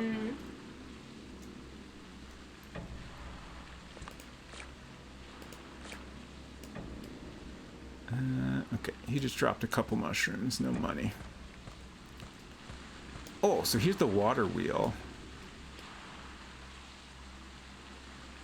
What about the water wheel? Well, you might remember I was reading that there's a puzzle based around the water wheel. Also, I just kind of remembered it being a feature of this area. Is it? I do not remember you reading about that. I think it was in the Wikipedia article. It was brought up as an example of, like, there's somewhere we can push something into the water to somehow stop the water wheel. Okay. I don't know what that ultimately accomplishes. Yeah, I was gonna say, why would you want to stop the water wheel? I feel like we'll probably find out when we go in here. Water wheels usually, yeah, that's a mill. Yeah. So why would you? There's that rope and hook. So if we tried to get up there now, this You get thing would crushed? super murder us. Camera tilt. Press and hold the shift key while moving the camera. Forward, backward will tilt the camera up and down. How gruesome do you think that death would be? How can I stop this wheel? Do you want to find out? I don't know if it'll actually let us go up there or not. Oh, nice. Thank you.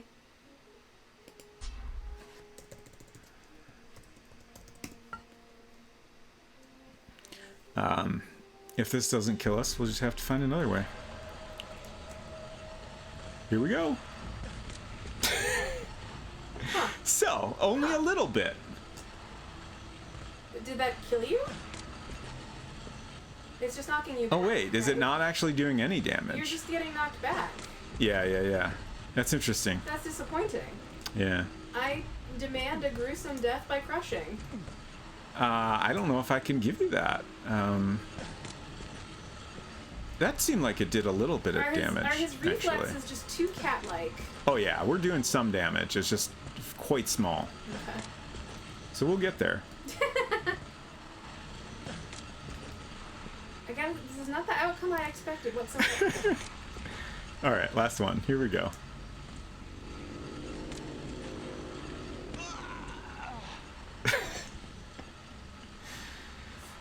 Rip. This is not... I cannot say that this is satisfying. I'm sorry. It's okay. I did my best. Yeah.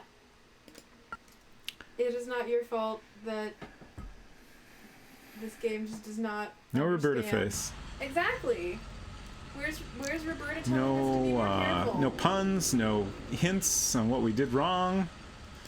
Nothing. No. Just, you're dead. No- Here's the menu. No dirge that resolves into a cartoon slapstick jingle.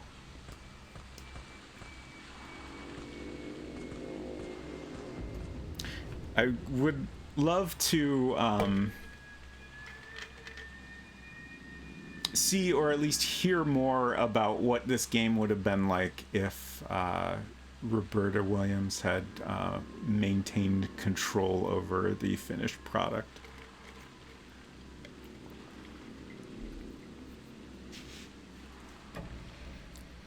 Okay. This structure looks interesting. Oh, we've been here. Okay. Let's look at the map.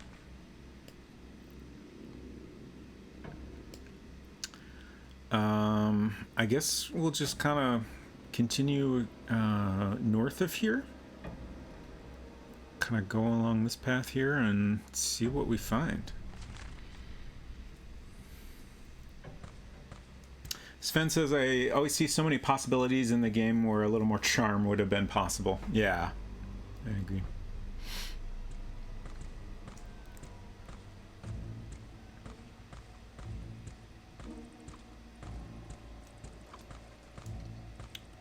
So, okay, the path.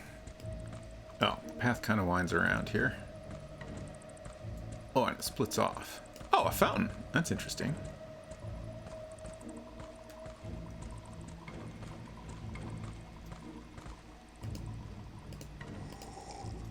Oh, we can drink from the fountain. Nice. Do you get any benefit from drinking? It filled my health up. Oh, okay. I had a little bit of damage, but now I'm in full health again. I feel like from where I'm sitting, the UI is somewhat indistinct. Yeah. Frankly, it's a little smaller than I would like just for me. I am playing, like I have a big monitor and the game's in like a little tiny 800 by 600 window. I think, honestly, the preview in OBS is slightly bigger. Yeah, I think it must be. The tavern. Even it shows damage. Even the poor tavern. Not the tavern. Not the ale house. I like how we get this music transition when we go inside. Yeah. I'm trying to... Oh, there we go. Is that a dragon head? Holy shit. We got some antlers and then a whole frickin' dragon head.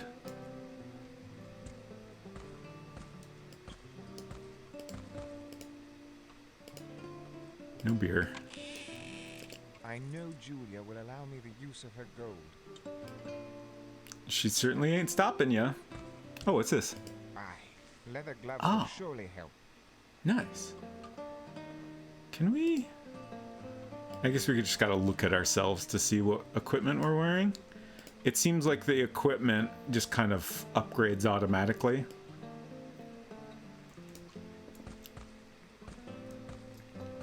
Like we don't have to worry about...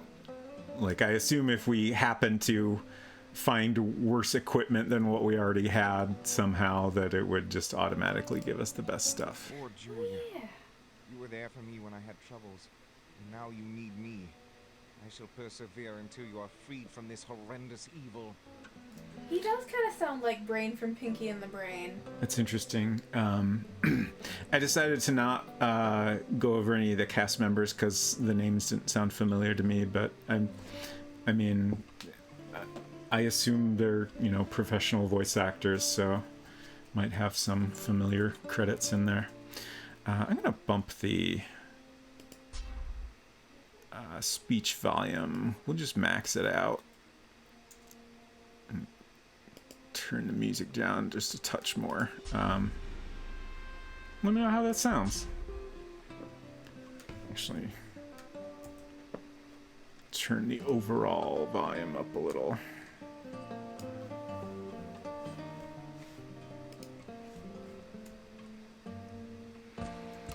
Okay.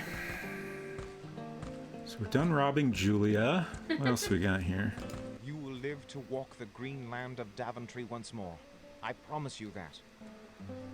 Like, I mean, I'm sure they would choose losing their money over being frozen in stone forever, right? If they were capable of making this conscious choice. That's reasonable.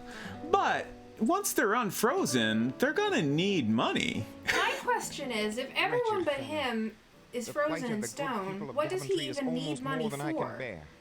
anybody must who's help running them. a shop is also going to be frozen in stone. Yeah. And he could just take whatever he needs from said shop. Like, certainly at this point, there's not any reason for him to think that he would need money. But as a player, we know we will eventually need money. I'm curious if we're given any reason why people we're buying stuff from are not frozen in stone. I honestly I don't remember if the if only the people of Daventry are frozen in stone. Like, I have no time for games. he does not have time for chess or darts, I imagine. I have no time for games.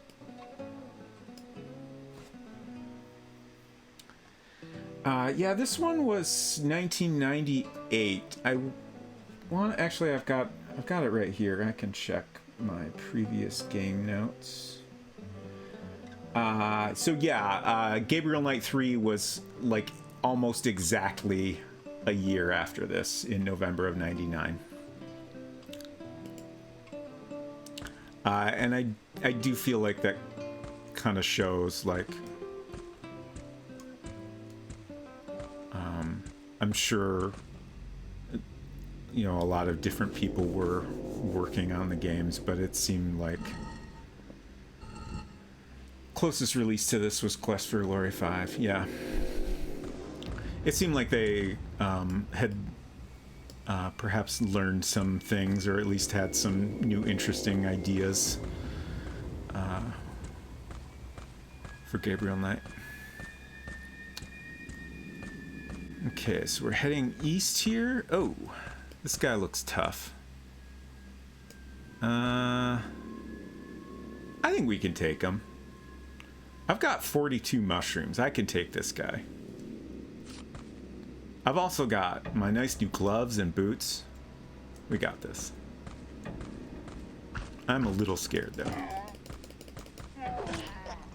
Oh, nice. Oh, there's a mushroom over there. Let's see. Alt, click. No, I guess there's no enemies nearby. What's this place? Tis beyond my reach. Okay, but it's a sign. I'm just trying to look at it. The alchemist shop. Okay. There could be something useful inside. Indeed, but how... The door has been barricaded. Do you think we can just whack it? This won't work. I need a stronger implement. Okay. So we can whack it, but not with our little dagger. Might I suggest a snack break? You could. Has it been... It's almost 2 hours, huh? Mm-hmm. Okay, that's fair. Poor chap. Seems the alchemist tried securing his house, but couldn't save himself. That's rough. Alright, so we're gonna do a little snack break. I think I'm just gonna do a quick save. And then we'll enjoy the atmosphere of the alchemist house. If I die, we'll have that save. So we'll be back in a few minutes.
Ito and Shinobu on the first pull? That's incredible.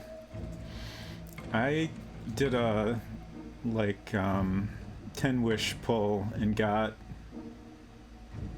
not much. I was in the middle of typing, but now that you're back from break, I can just say it with my mouth. Yeah. There was a 2.8 announcement live stream earlier today, and during those announcement live streams, they always have redemption codes for free gems. Those codes are pasted into the Genshin corner of our Discord. You can probably also find them literally anywhere on the internet. They are good for today only, worth, I think in total, 300 gems. So, if you did not know that about Genshin Impact and you like Genshin Impact, now you know. That We you do have a Discord, yes. keep an eye out for live stream announcement redemption codes. The the Robot Crush Club. It took me a minute to think of the name of our Discord. I almost said the Unsecret Crush Club, but that's not right. That's only half right. The Robot Crush Club. You don't have to join our Discord to get the redemption codes. Yeah. I think if you Googled, like, Genshin special program redeem codes, that would probably get you there. But they're always good for only the day of the live stream. Yes. And if anyone doesn't know what we're talking about the game Genshin Impact, which Unsecret Crush plays on Thursdays on her channel. And I saw some of y'all chatting during the break. Yes, we unfortunately did not get bunkoed. I think the enemies in this game have like a pretty small roaming distance. Like, I don't think they're just, randomly walking all over the entire map or anything like that. They just kind of have a path they'll loop around. So I figured we were safe. And also I made a save just in case. But we don't seem to need that. Seems the alchemist tried securing his house, but couldn't save himself. Oh, yeah. I forgot to put my headphones back on. I just accidentally clicked on the alchemist again, so you didn't miss anything. Now I'm running into a tree. I'm looking around the house here. I assume we need to find a stronger weapon, maybe an axe, and then we'll be able to get those boards down from the door. But I thought I'd check to see if maybe there was a back way in or something. Let's look at the map here. So there's a little ways over here we could go, and then we'll try to make our way up here.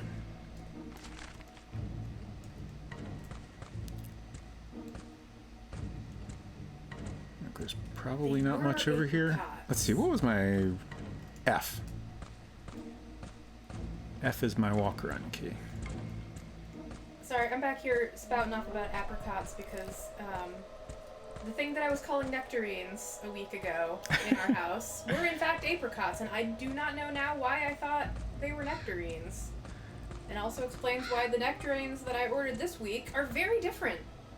It's funny because I'm pretty sure I called them apricots initially, and you're like, no, those are nectarines. You asked if they were apricots, and I confidently was like, no, what I bought was nectarines, which was wrong. So we're back where we started, I think, Sarah's house. Oh, there's a guy over here. Let's get rid of him. I don't know. I can't remember if enemies like respawn in this game or not. We'll take care of this guy while we're in the area. Got him.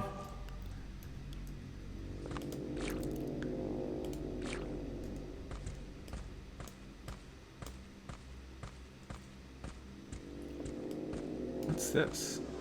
There's some... Sarah's just putting her money behind the house? The heck, Sarah? It's not secure.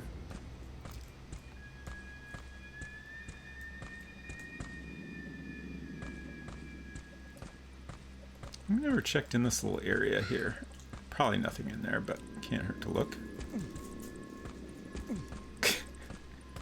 Connor's just so big, it's hard to maneuver. Okay, that's just a little post for the target. I did spot a mushroom here, though. Oh, 3 mushrooms. Jackpot. We're up to 48 mushrooms.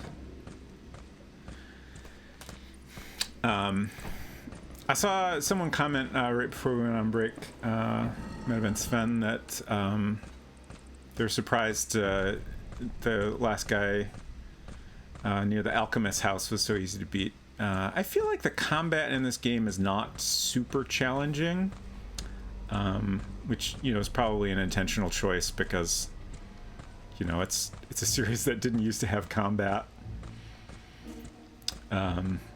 I feel like I probably would do fine. Oh, I don't like the look of that. If I was more confident the game would run smoothly throughout and had spent more time getting used to the controls, I might have gone for the harder difficulty, but I figured I'll play it safe just in case. Oh! Friend? Sounds like. I'll be mad if it starts attacking me after I put away my weapon. Hark, pathetic beast. Why so sad? A pox on thee. I am a magnificent unicorn. Tell him! Pathetic beast. A unicorn? Although woe is me, I have lost my horn, and my appearance besides. Pray, good creature, how could such occur? In the name of Bedlam, sir, I was simply eating grass when a horrible tempest struck and tossed me violently. After it cleared, whilst I was momentarily confused and muddled, a vile swamp witch crept out of yon pond and swiped my horn. The loss of it hath rendered me a most hideous beast, as thou canst plainly see. So, would the recovery of your horn change you back to a unicorn? Indubitably. My true form wouldst be returned to its full and natural glory. Well, good beast, I cannot promise, but if by happenstance I spy your horn during my travels, I will return it to you. I am grateful, sir, although I will not hold out much hope. Well, Uggo, I guess I could try to help you become less ugly, Uggo. The way he started that conversation, like, he seemed like he was talking to this creature, so like he expected it to understand him, but then he's like, what's going on, pathetic beast?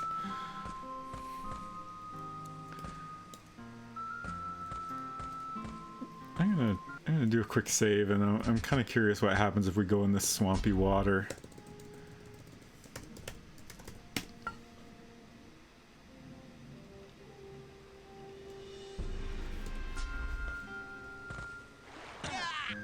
Okay.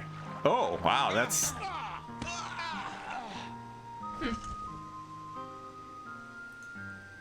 Like, I kind of figured it would damage us, but I thought I could maybe get out before it killed us. I don't know if this makes sense or is likely, but unicorn horn is believed to have poison curing properties. Interesting. So I wonder if she gets her horn back, if she can purify the poison swampiness of that little body of water. I definitely expect that to happen.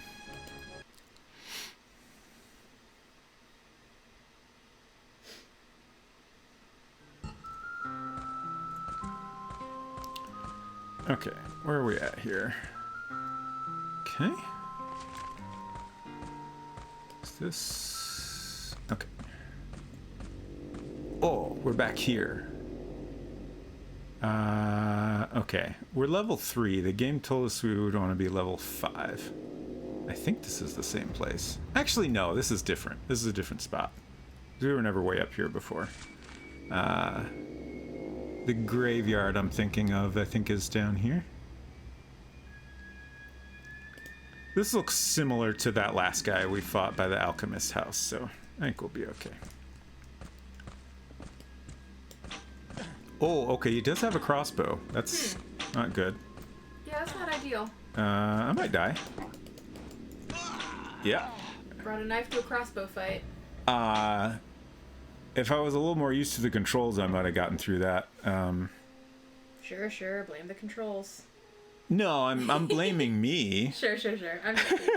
I am just making fun while not paying very good attention to how the game's going. Okay. My point is I could maybe deal with him if I'm more careful. But I wonder if I'm not really meant to. I feel like you at minimum need a longer with him stabbing implement. Yeah. So I think we'll steer clear of him for now. Oh, hey. Wow, that does a lot of damage. It's a good thing we have mushrooms. I feel like in real Oh, okay, so our health is increasing as the level goes up. So a single mushroom is no longer like half the health bar. that makes sense. This potion will help shield me against all attacks.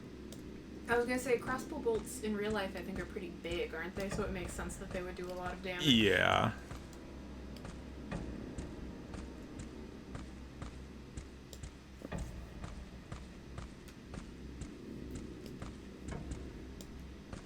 I probably don't want to be up here, but I'm scoping out the area.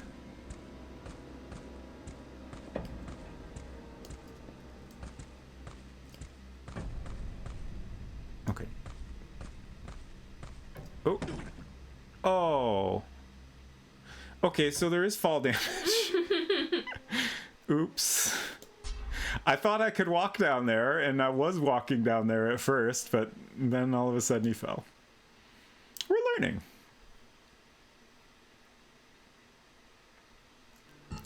Okay, so I'm just gonna go clear of that area entirely. There was a building below there, so I'm gonna see if I can get over there.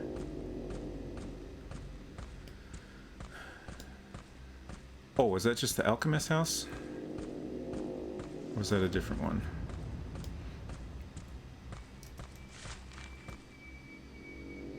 Ooh. Head over in that direction at least.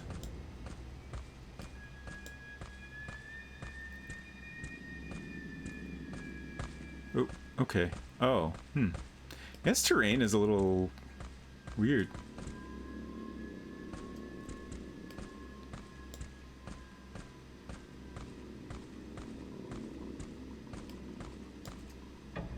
I should take a sip from the fountain while I'm here.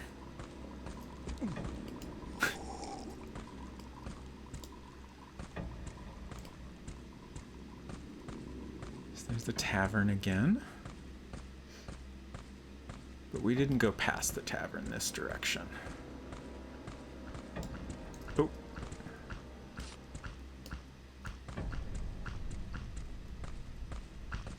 Just clubbing at the air?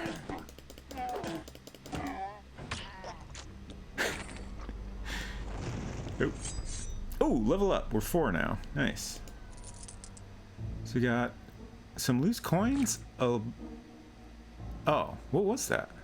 It was like a little bag. I thought it was going to be a bag of money. But it made a slurping noise. Also, okay. Just having trouble getting that top bar to appear.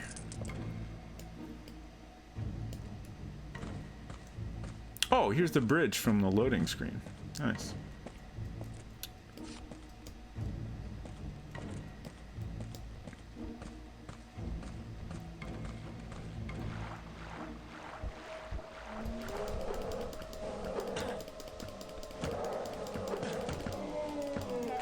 Oh boy. Oh, we're gonna lose this money in the water, aren't we?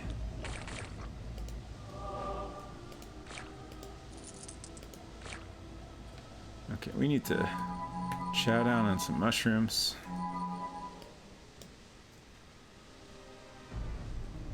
I'm gonna see if I can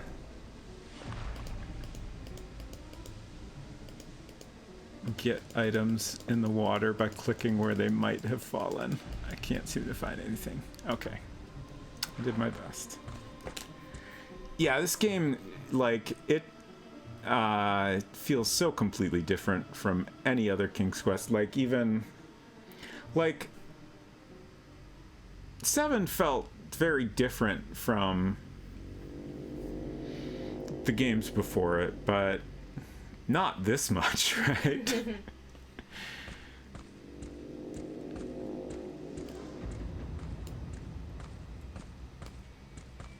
Like, this almost has a feel of more of like a, you know, offshoot separate series that's like, you know, loosely connected to the King's Quest games than, you know, a numbered sequel, which I feel like was, like, I think part of the reason they left off the number was just because it was trendy at the time to not include a number in a sequel. But I feel like surely it was partially based on how different it is, and, you know, it's not even the royal family anymore. Mr. Kavanaugh, I am sickened by your plight. I promise to do all I can to save you from further torment. By helping myself to your gold. I'm also curious. Well,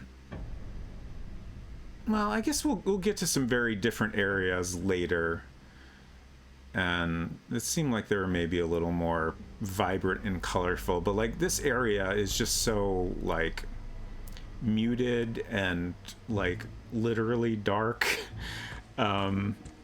which gives it, like, you know, in contrast to all the King's Quest games, but especially the previous one, it just makes it feel so much different. And I'm curious how much of that was influenced by other games at the time, and how much of it was just their own decision.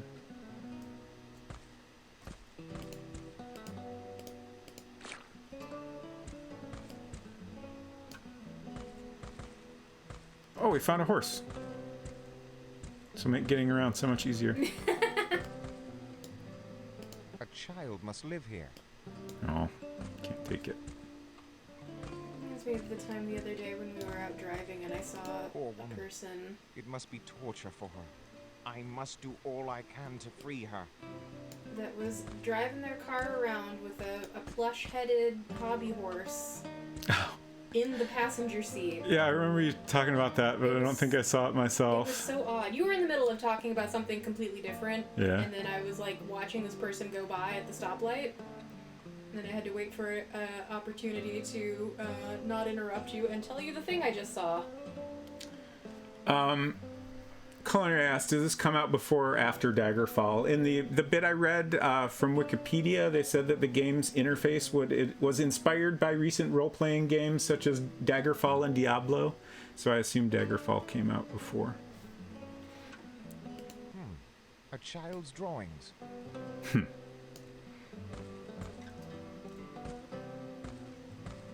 Like, I feel like this must be relevant somehow that there's a child's things here. I guess, like, I don't see a stone child anywhere. It's just, it seems noteworthy that Right. there are two, like, items we can click on where he notes that they belong to a child. What did this say? Mr. Kavanaugh, I am sickened by your plight. I promise to do all I can to save you from further torment. I'm just writing down missing child, 2 question marks. Looks like there's a swing or something over here.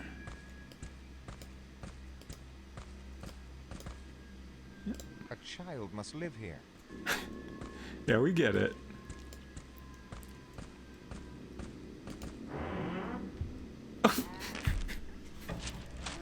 What? Really?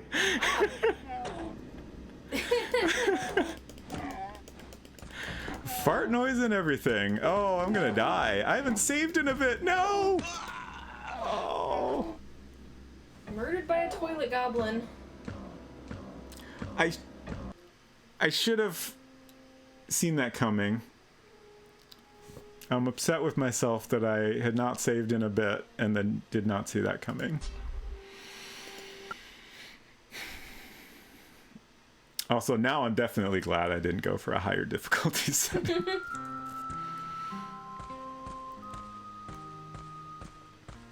I should really just keep my weapon out more often.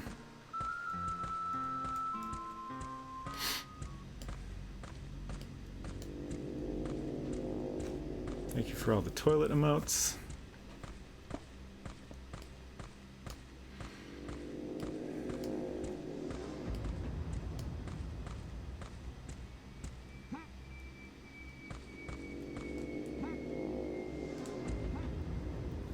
I remember watching a speedrun of this game a while back, which I assume was at GDQ.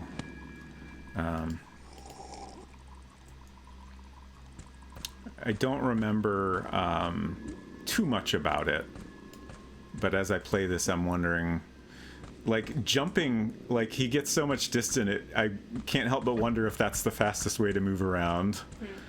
But it's hard to tell for sure.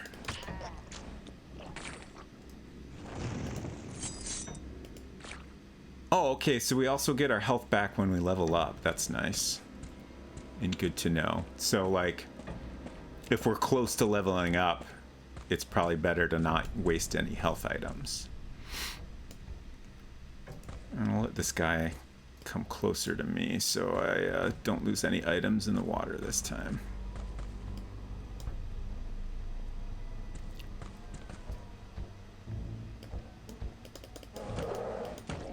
Yeah, nice. I'm improving. Let's see, I know there was a guy over there, but we won't worry about him. Is this the... Okay, yeah. I already forgot if there was anything inside or not.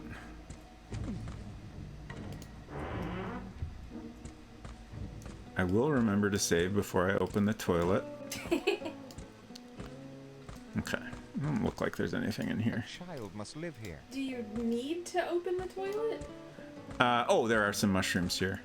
Could you not simply avoid the toilet goblin? It's possible that's an option. I guess I'm inclined to, like, we know we need to get to level 5 to go to the graveyard, That's so we might as well, like, defeat any guys we come across so we can level up. Right. Yeah, this game, in general, honestly has some pretty nice animation, I think. I enjoy, a lot of the, like, the walking around and death animations and stuff. I think there was a clip link. Oh, nice. Okay.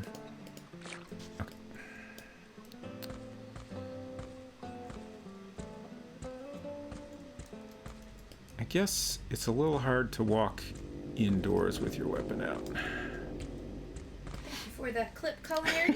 Thank you. Escape. I should check if there's any way to go directly to save rather than going to the menu and then having to select it. I don't know where we get a better weapon from. Maybe it's in the toilet. He's just beating you with a rolled up newspaper, right? Yeah. Is that what that is? I guess so, yeah. He was reading the paper on the toilet. And he just murdered me with that thing. And he didn't even drop anything. What a jerk. Do you need to search the toilet?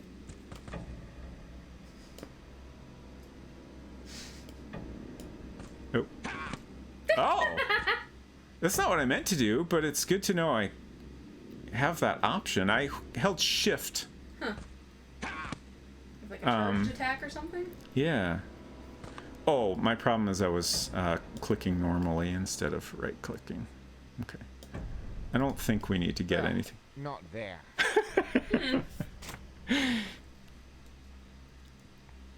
He already dropped something. Okay. Maneuvering is a little challenging in here.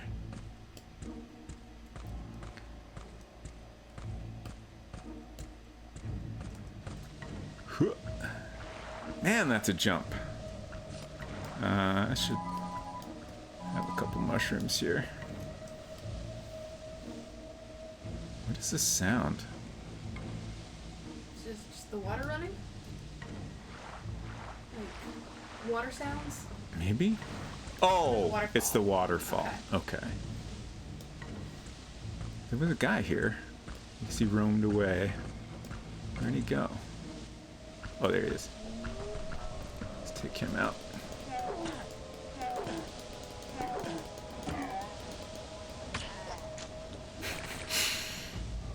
That did a little more damage than I'd like.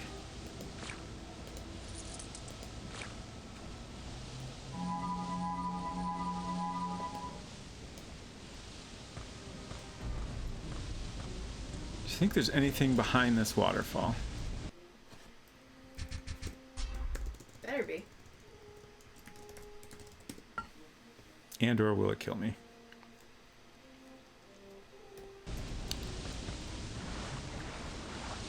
The force of the water is too great.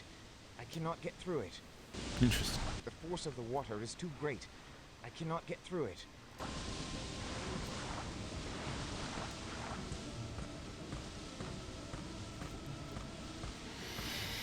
I guess I gotta figure out how to turn into a frog. I need a little crown, and then I can turn into a frog, and then I can get past the waterfall. Oh! I'm assuming this is just a an excuse for why you can't leave town. The road to Castle Daventry is blocked. How can I travel there? And also an excuse for not having to render the castle. Which is kind of a bummer. It'd be cool to see that in 3D. I can't remember if... Like, we saw a little bit of the inside of the castle. I can't remember if we ever see the outside. Oh boy, I don't like this. You get your knife ready there. Just overwrite that one. Adopt the stabbing pose. Yeah.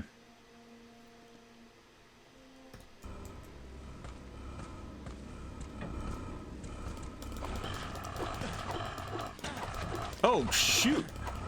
This could be bad. Oh, yikes. Can you run away? Yeah. Oh, we're coming up on that tough guy. Okay. So yeah, we're maybe not ready to be here yet.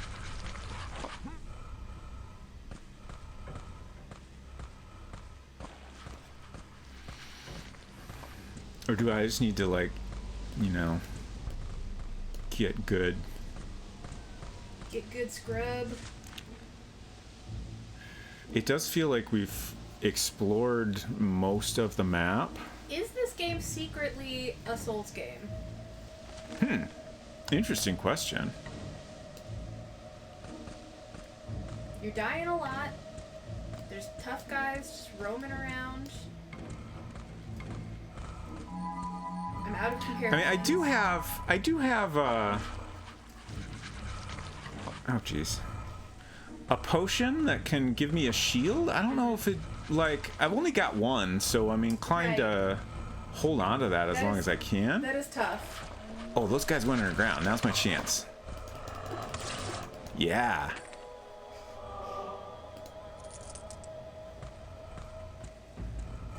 Are these guys infinitely spawning? They might be. What's that? Oh, I got a crystal. Crystal? Yeah. This is so weird to play.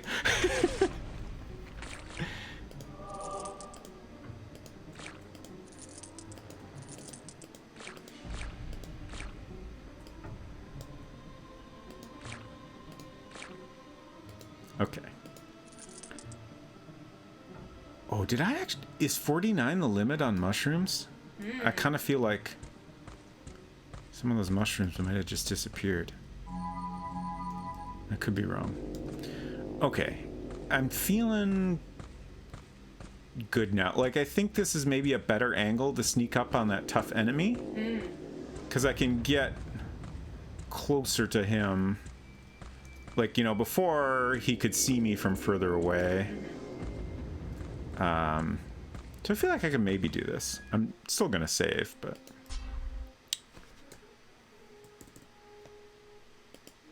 Oh, I hit load. I want save.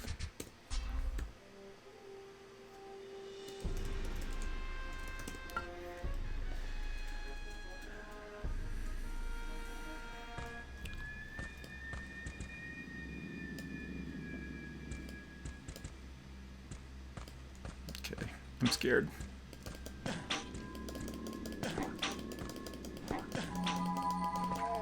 Yeah!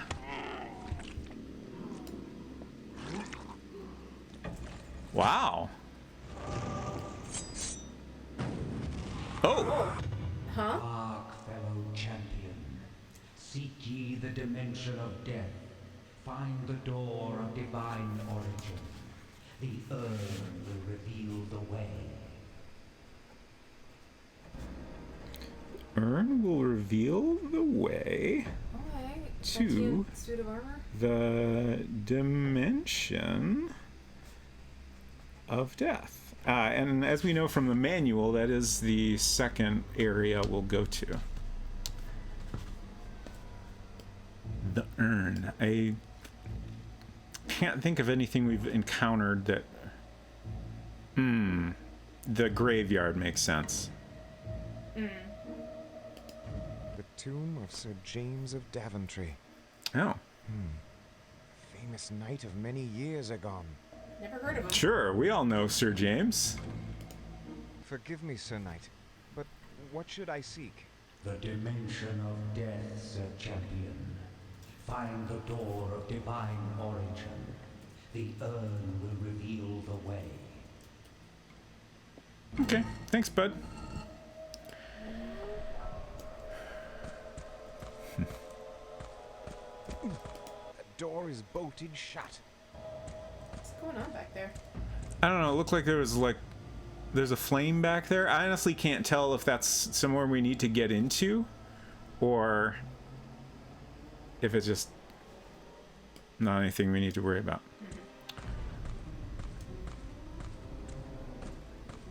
We've been over here. I'm just kind of going over this way to complete a bit more of our map here. Oh, we can go in here now.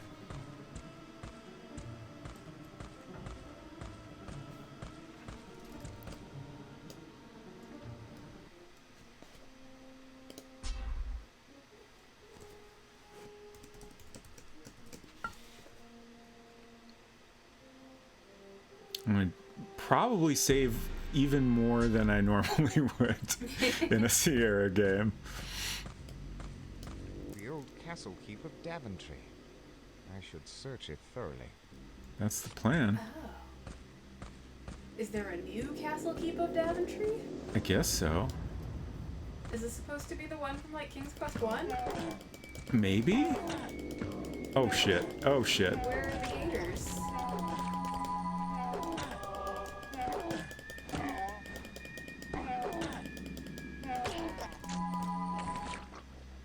Jeez.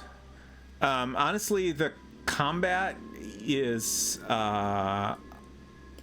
much easier if you can remember to just mash your item buttons when you're getting low on health.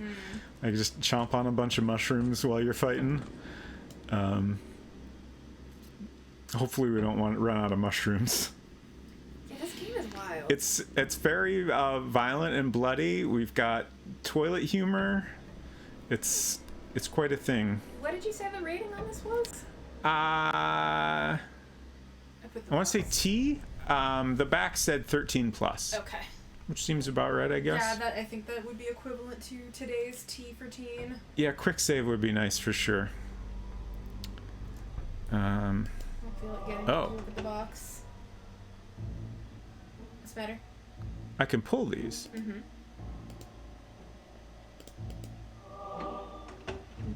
What do they do? I don't know. That's the question. I imagine we got to figure that out and then pull them in the correct manner.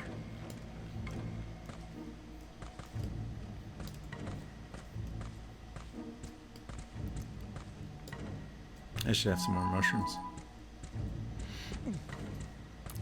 Could you imagine Rosella hitting someone with an MK fatality? I would love to see it.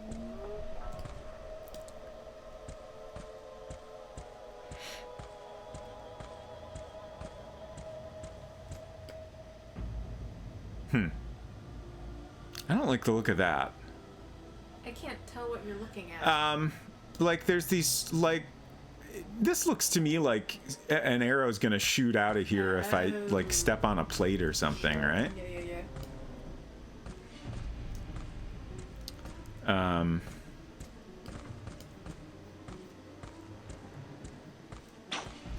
Oh shit. Oh shit. Oh shit. Or if I just go down there, I guess. I don't really have a good opportunity to examine that door. Like, oh. Okay. I think maybe these turn off. Because the other side had two, and there were two arrow holes on the other side, and this side had one of each. And so the, like, angelic choir singing when you pull it is to let you know that you've been made safe. Yeah, like I think that's basically like the point sound. Also, like, apparently this game has some sort of point system with like, I want to say like 600,000 points total you can get. So like, I guess that's kind of. Oh, there's upstairs. I guess that's kind of wrapped into the leveling up system. This wall's different. Oh, sorry, buddy. If it is at all within my power, I shall liberate you from this vile condition, good man.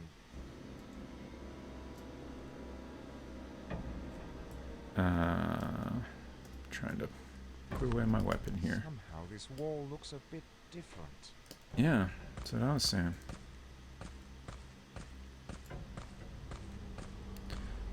So I'm gonna see if I can go check out this door safely. Hopefully.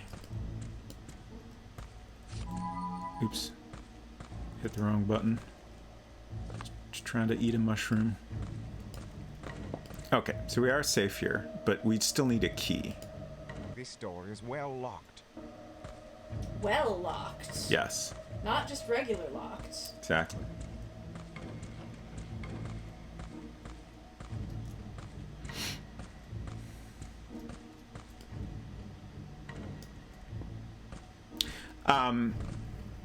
Unsecret Crush and I were talking about this before the stream. This is another thing on Wikipedia that I came across, was like, I believe they... Oh, shoot. One moment. There was either a quote or a paraphrasing of Roberta Williams saying that, like, they came up with a new character because, like, Graham's too old to be going on adventures now. Alexander's all tied up being king of the Green Isles, so he can't really go on adventures. Yeah, all of the heirs of Daventry are now the consorts of other kingdoms.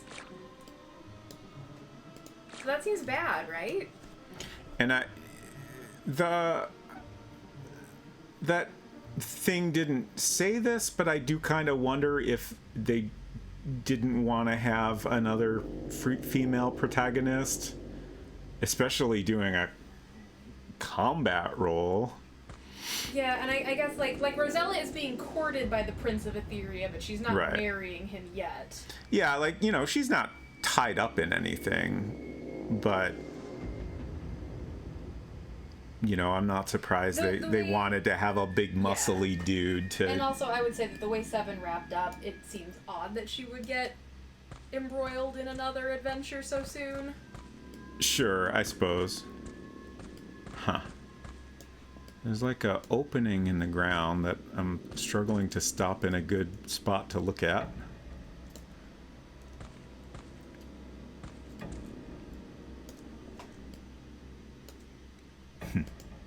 Oops. Put that away. But yeah, like the protagonist of this game aside, if you think about it, you know, Alexander That device. is Is it magical? like king consort or whatever of the Green Isles. Rosella is soon to be queen consort of Etheria. And Graham is old and is out of heirs. So, oops. Who's gonna take over? Maybe that has something to do with this current crisis facing the nation of Daventry.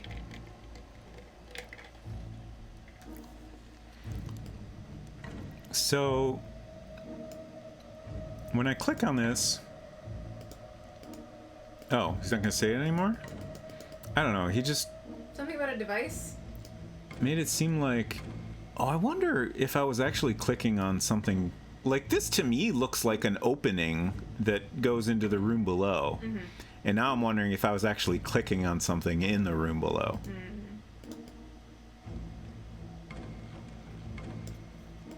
It's hard to tell. But we still need to find a key. Is that not here? We have a key. I'm going to write these down. I thought we might be able to solve them like in this area, but locked door in Castle Keep. And odd wall in Castle Keep.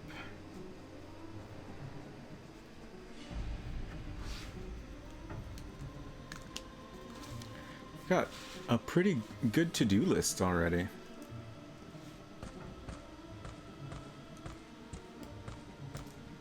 But yes, I fully support Queen Valenice putting on armor and becoming a powerful magic user. Yeah, oh, geez, this guy looks scary. Pretty cool.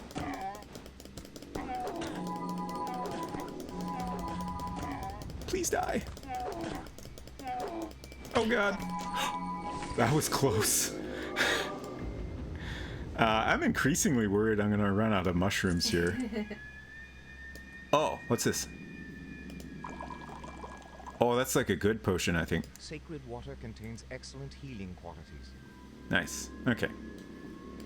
At least we have 2 better health items. Oh! He dropped, I thought that looked like some pretty nice armor he had on.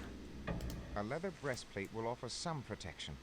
Nice. Nice. So now we got a full,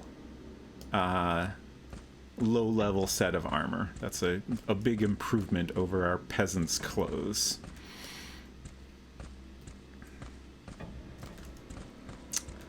But still nothing on those puzzles.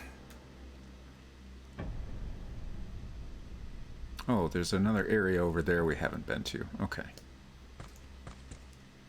I'm very nervous I'm going to walk off that ledge here. Shoot.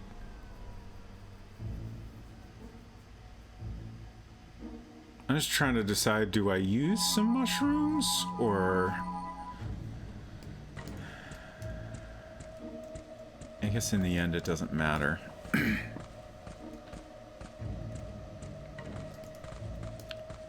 Which items I use when.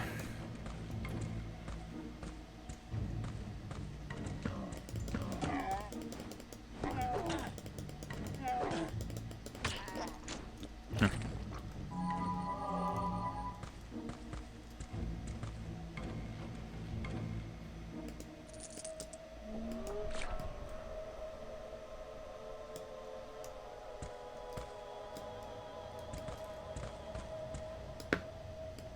So we are level 5 now, almost to level 6 even, so we could probably go to the graveyard.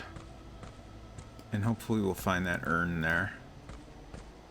And it seems like that's maybe what we need to do. I can't find anything else here.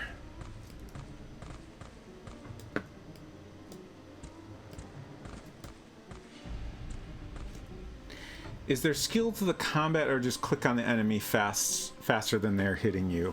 I'm still kind of figuring that out. It's seems like it's mostly just clicking, but it's possible if I was clicking at the right moment, it would be more effective. Like, oh, there's a mushroom here. Like, if you're just clicking as fast as you can, all your clicks are not all gonna be swings. It's like you do an action and then you kind of have to wait for the animation to click before another click will register. And whenever I'm fighting a tough guy, I just kind of want to click as fast as I can because I feel like I don't want to miss an opportunity to, get in a dagger swing. But like when I'm fighting a lower level enemy and I'm not as worried, it does feel like having a little patience is maybe more effective and possibly results in me getting hit less. Also, I keep forgetting that I discovered there's a shift click attack we can do. So using that at the right moment could possibly be useful. Oh, right, this is that edge I fell off one time, so we don't want to go down there.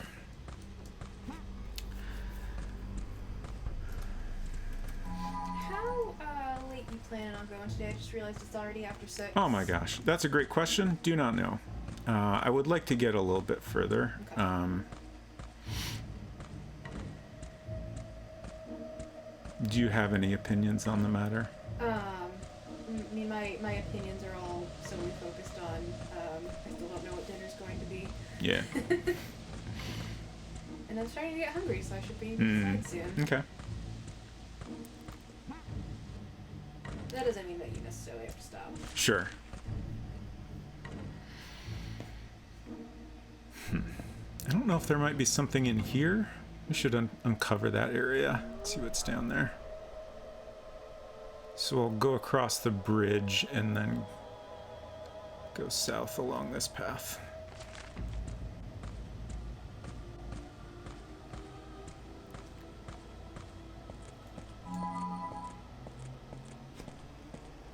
Oh, there's like a mountain here.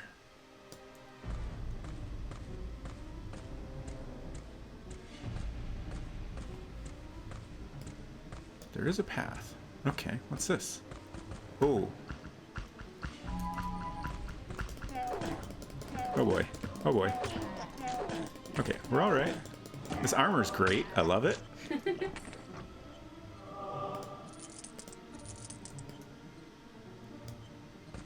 Oh, is this a windmill? Yeah. Neat. Oh! Oh god. Oh god.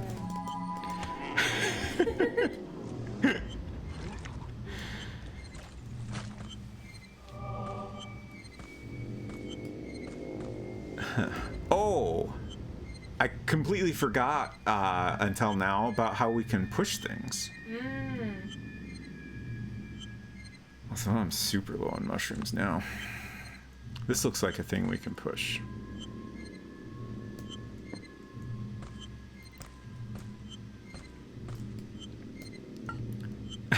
Pushing. To push an object, Connor must not be armed. Stand Connor next to the object. From a stopped position, walk him into it. If it's something he can push, he will begin pushing it. Thank you, game. There we go. When you're in a tight area, the camera gets kind of stuck, and it's not ideal. A beta tester should have let them know about that.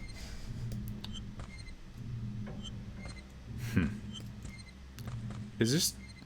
Oh, I see now. I was about to say it's just a tutorial thing, but there's something up here, so I'm guessing that's related somehow. Can't tell what this is. Oh, it's an I axe. cannot reach that axe from here. Okay, so we need to push this block under the axe and then jump on it, and then we can get the axe.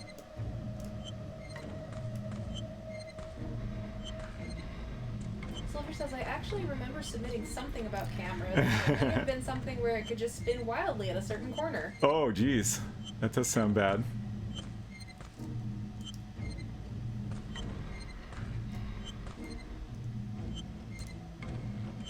It's wild to know that this is like a flight engine.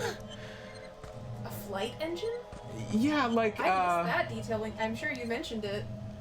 they used an engine called 3D Space, which had been designed for running flight simulators. Oh, wow. So like it couldn't do texture map terrain up close. It couldn't animate 3D objects, and it didn't have any way to do voice clips. Wild.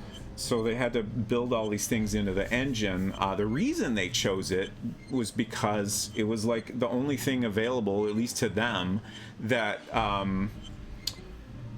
would let them have interiors and exteriors, and like the ability to like interact with something outside while you're inside a building.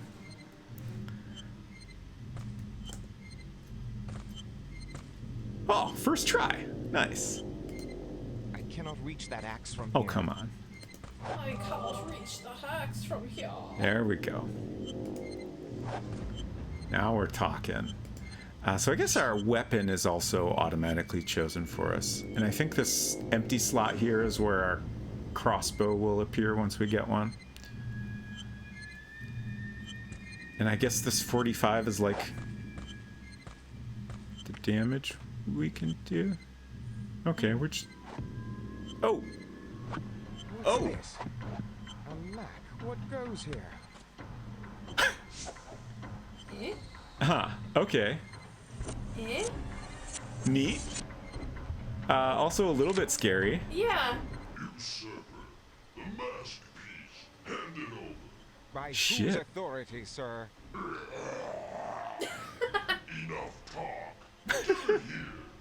Or fight for it then. On guard. How about you? Oh, crap. I'm not even facing the right way. Oh, no! How much did I just lose? I didn't... Why didn't I... Oh, God. It's been so long since I saved. Oh, God. I did not at all think about, like, an enemy suddenly popping out there. It's at least after that other tough guy we killed, but I did a lot since then. But maybe I can do it better and we'll have a better mushroom supply left over. There you go. Thanks for the reminder. The old castle keep of Daventry. I should search it thoroughly. Oh, jeez. Or maybe I'll do worse. Who knows? Oh, shit!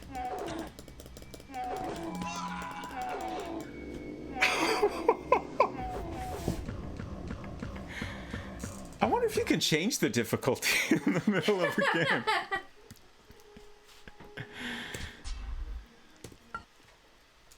I'm not quite ready to look for that option, but I'm starting to think about it. Okay. I should have had my dagger out when I went in there. The old castle keep of Daventry. I should search See it if I thoroughly. can...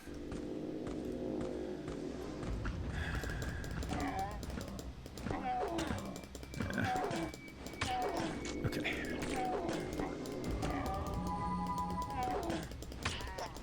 Okay. That felt better.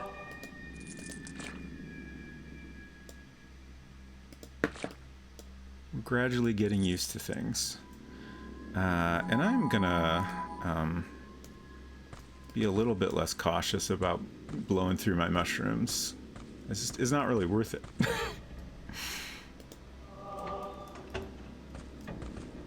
At least now we can avoid getting hit by an arrow here.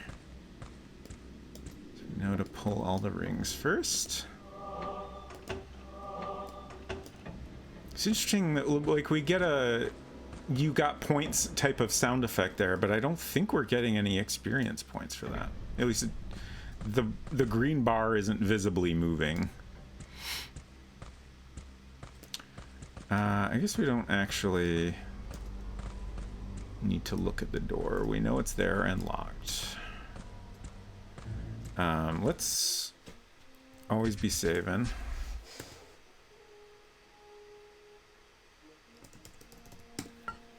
You know, there's something about F11 in the manual, and I don't remember what that did. Let's find out. Oh, nothing? I swear it was F11. I'm just going through all my F keys now. Okay, I guess F1 just brings up a bunch of tips we can go through. Good to know. Oh.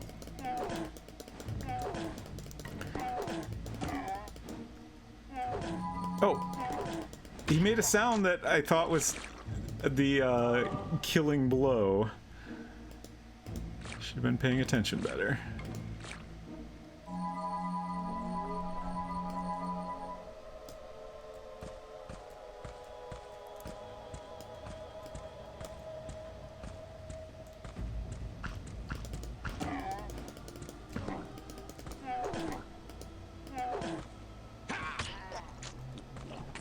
I was like, oh yeah, I should do my super strong hit, and that was pretty good actually. Should maybe do that more often. Like, it's got a big wind up, so I wasn't sure if it was maybe too risky, but I kind of feel like that was worth it.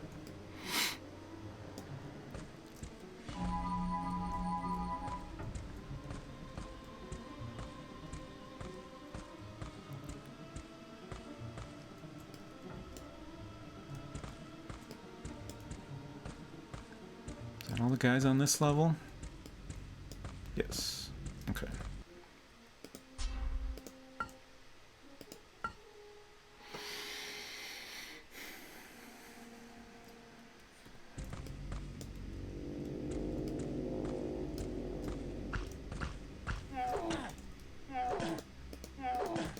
Oh crap. Oh crap. Oh, jeez. I'm glad I saved.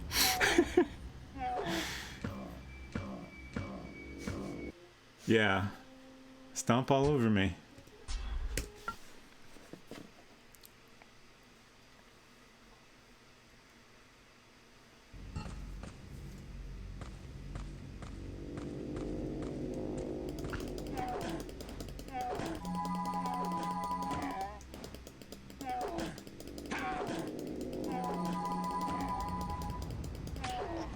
Okay.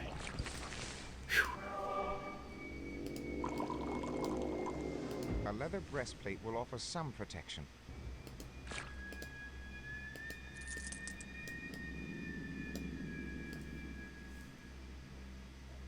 Okay.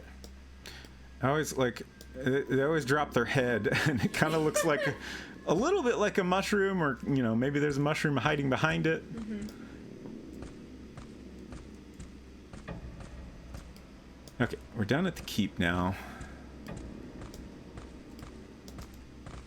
Oh, jeez. Did you save again? Not yet. I was thinking I would leave first, but in retrospect, that's probably silly. Always be saving. I keep doing gamer posture. You're in the gaming zone. Yeah. I kind of wish I could... Oh. I was about to say, I kind of wish I could play this with, like, a controller. And then I noticed this guy. Huh. Not interactive? Is it not? It looks like a guy to me, doesn't it? It sure looks like a guy. But it maybe isn't? Huh. Are we having pareidolia?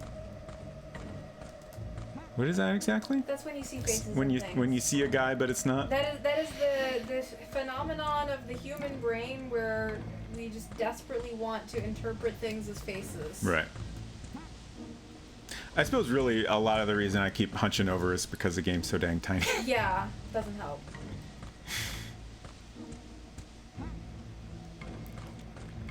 Okay, so we're going across the bridge and then south. And then we're gonna save.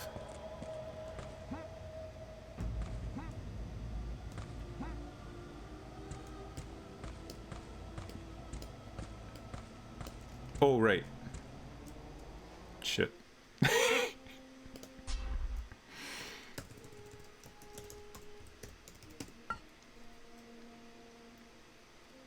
Forgot about these two guys.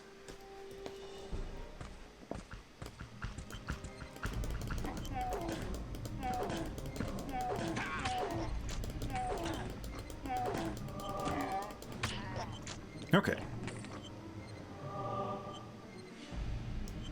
I'm gonna go ahead and use my crystal. Oh! Now I slightly regret that, because that was actually maybe restoring more health than I had to restore. I didn't think it would be that significant. Silver says, when I was playing Quest for Glory 5, I had the same issue. What I did is just full screen projection from OBS onto my main monitor. And I saw myself, but it was still larger, clearer than looking at the small window. Interesting. I have a single monitor to work with. Well, since I'm on a laptop, I could potentially set up 2 monitors, but... It would make the desk pretty crowded. Honestly, I could possibly arrange it so I have a bigger OBS preview on this monitor. I might mess with that in the future. Oh, crap! Crap! Why do I always forget about these guys?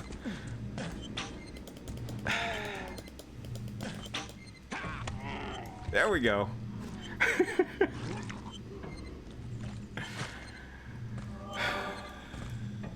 Don't you just love that puking blood animation?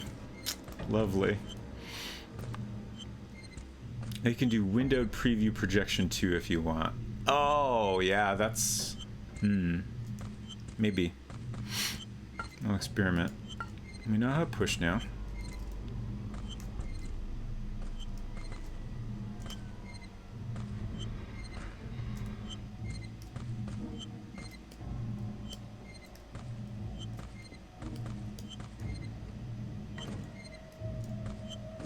We know how to push, but actually pushing is a different matter. Oh, jeez.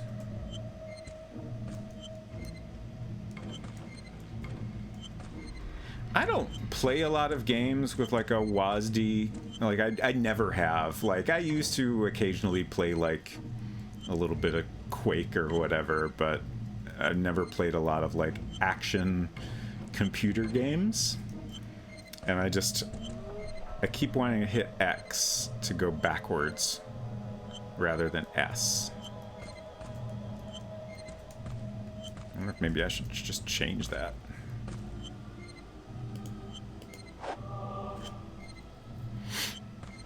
Okay. Now we save. Curious if we're going to hit a limit on saves in this one.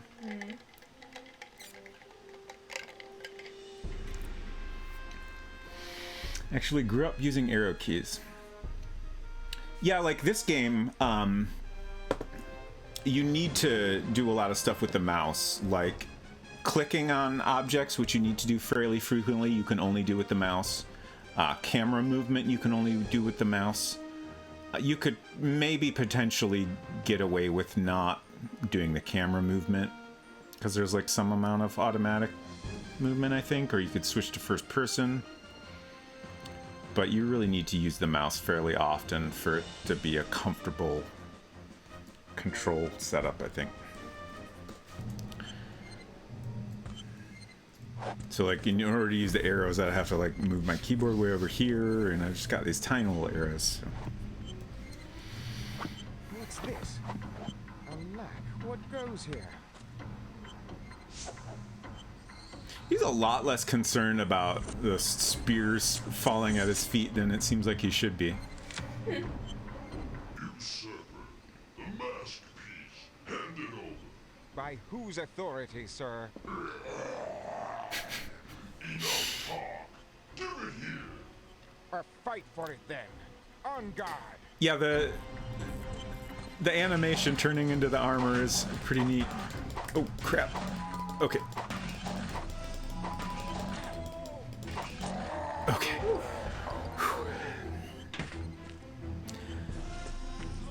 Despicable varmint. Whence came he to Daventry? We're getting into some intense music as he died there.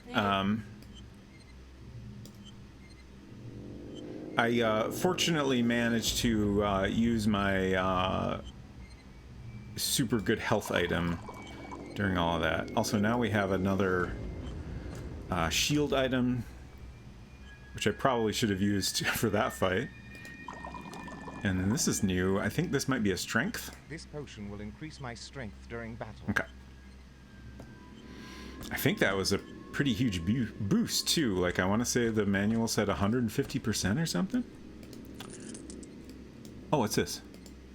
Oh, another crystal. Oh, there's multiple crystals. Sweet. Okay, so now I'm gonna explore around here a little more, but I think we can go back to the alchemist's house and get through his door. I should also save again.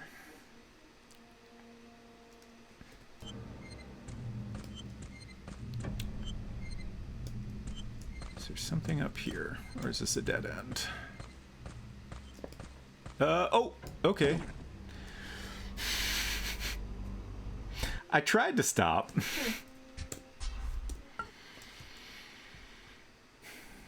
At least it's quick to go from dying to loading back up again without any Robertas or you should have done this goofs. I think he had some money on him. Did I miss something?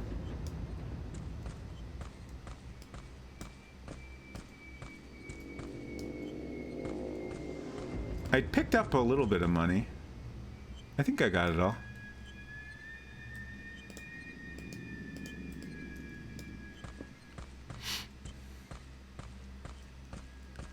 Huh. Interesting.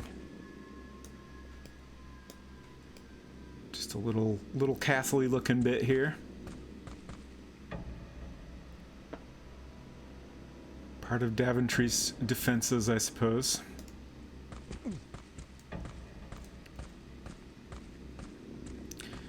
Pixel hunting for coins, especially like the monsters are close in color to the coins, so it's, and the mushrooms, honestly.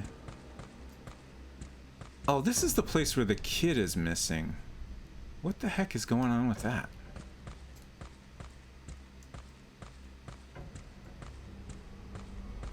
So let's open our map. It's unfortunate that things aren't labeled, but I think straight ahead was the alchemist. It seems right. Did you ever play the Humongous games? I played 1 or 2 Pajama Sams, and I think that was it. I do not really remember them other than I found them charming and entertaining. Did I miss coins here? Jeez.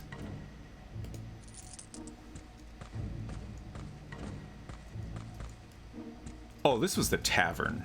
Okay. Joseph, my friend, you and I have toiled side by side. You are a good man, and I shall persevere to free you from this evil imprisonment. Yeah, I was familiar with Putt Putt, but I don't think I ever played those games. So is this the alchemist? Maybe I should make my own map. So I can label it.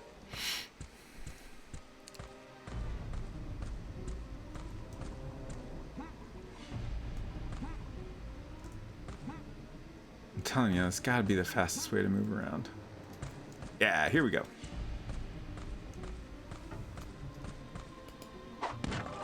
Nice. One hit. Do you think there's gonna be a guy in here? At this point, I do. Oops, I hit the wrong one again.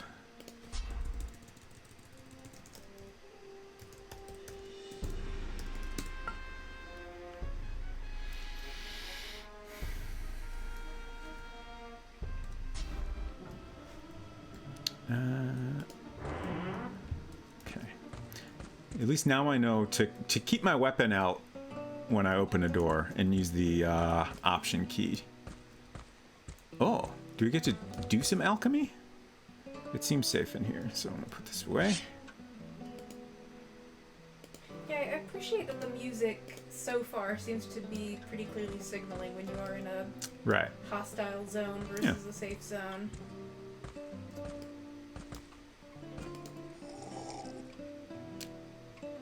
He's such a noisy drinker. I just got drunk slightly. Oh, what does that do? It just made the camera wobble a little bit.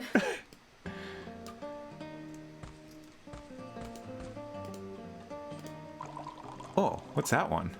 Oh, I think that's like the max potion. The elixir of life possesses valuable healing properties.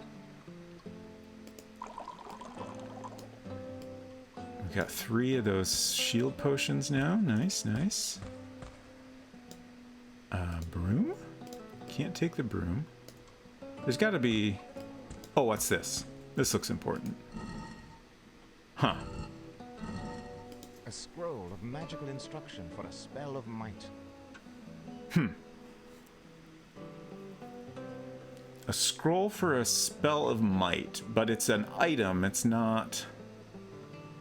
Permanent spell of might. Need Oh. a morsel of giant golden mushroom. A blue adamant. The tongue of a basilisk. Combine these under the blast of a lightning bolt. Whoops. That's a lot. Spell of might. Time to make a shopping Permanent list. Spell of might. Need a morsel of giant golden mushroom. A blue adamant. The tongue of a basilisk. Combine these under the blast of a lightning bolt. Basilisk tongue. And lightning bolt.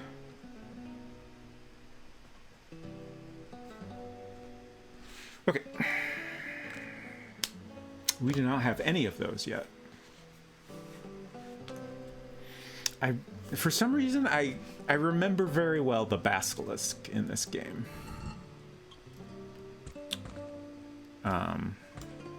Like, I don't remember anything about it. I just remember it being in the game. I remember pretty much what it looks like.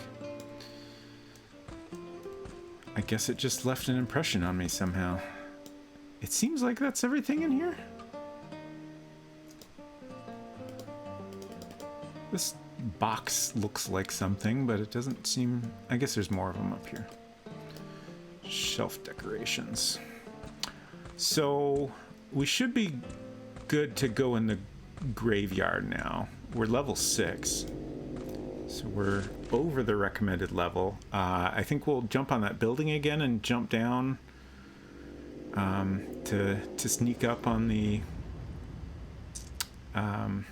crossbow guy.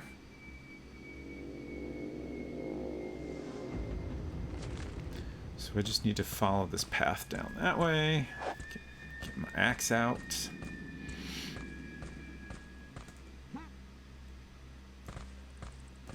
Do some jumps to stay in shape. Oh, I got him. What is... Oh, that's the chicken. Okay.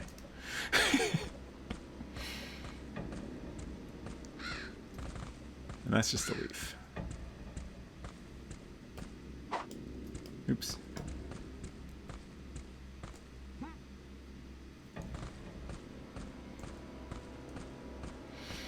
So I figure I'll stop around 7.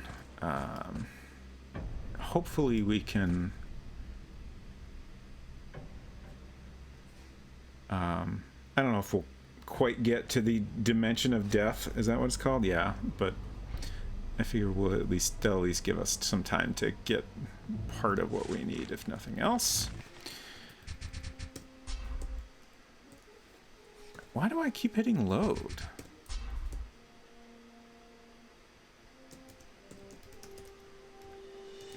Cemetery. Okay. It'd be funny if I screw up this jump now that we're actually here on purpose. Okay.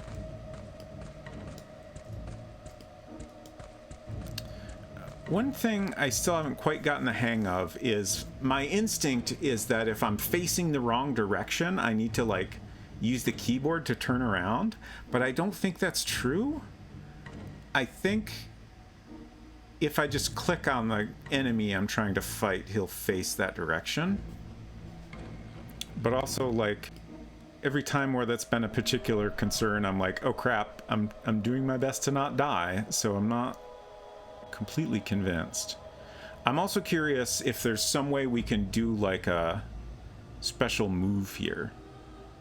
I don't know if it would make sense to try to click on him or just like move forward and jump down. Okay. Jump it is.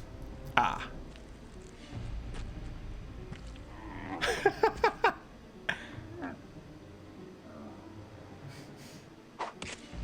Got him. Nice. Get dunked on. Oh, Fiend. crossbow. Yeah. Also, I hear. Oh, geez. Dog?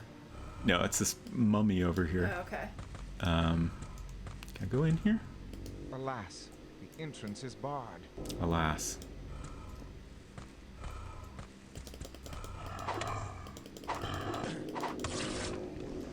There we go. Okay, now let's do a save. That's fine.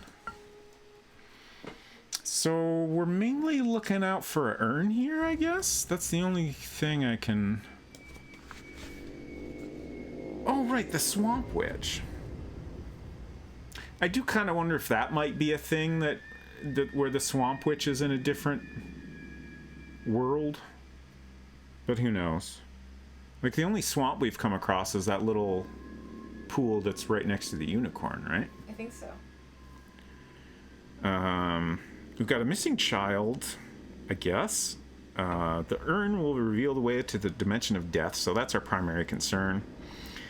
We have a locked door in the castle keep, we have a strange wall in the castle keep, and then, of course, we have our spell of might, which I feel like we're probably not going to get all those ingredients for a while. But maybe we'll find one in here. Oh, jeez.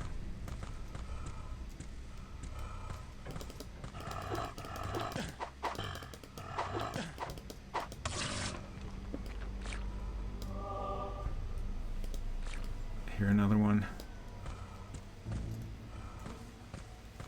Oh, there's a church we can go in here. I bet there's something good in there.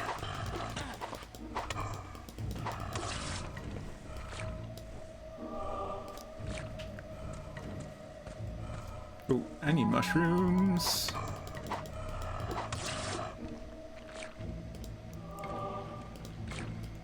Okay.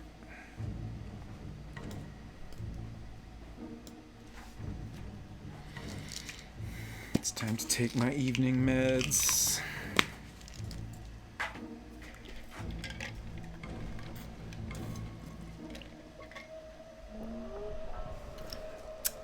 Thank you.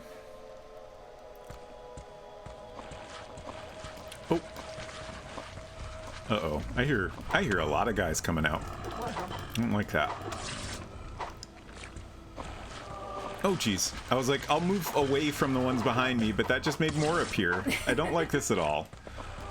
I'm doing pretty good taking these guys out, but there's still a lot of them. What level are you now? I'm at 6.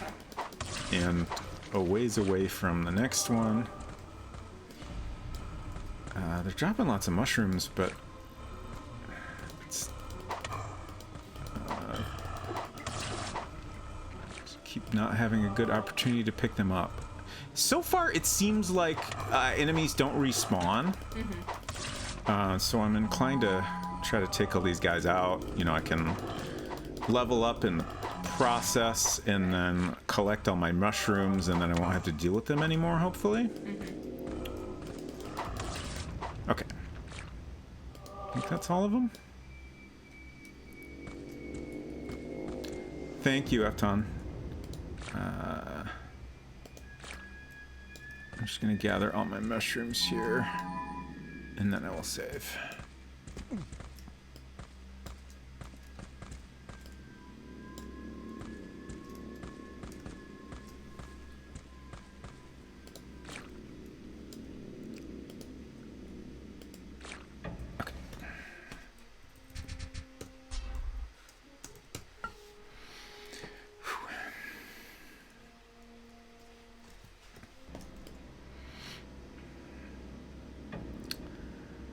So I don't. Maybe the urn is in the church.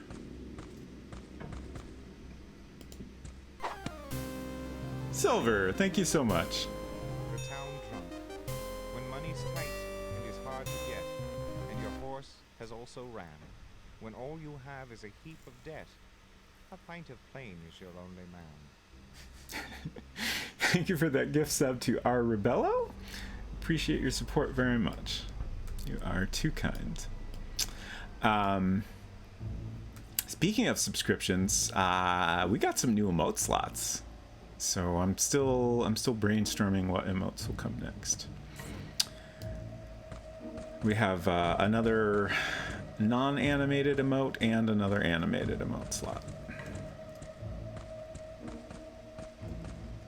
And I feel like we're getting close to finally having follower emotes.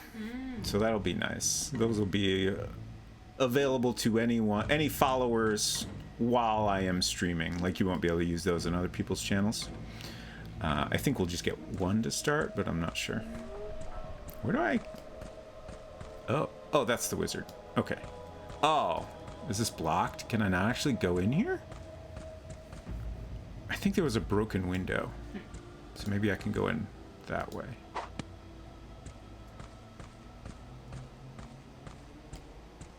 There's got to be some way in there, right?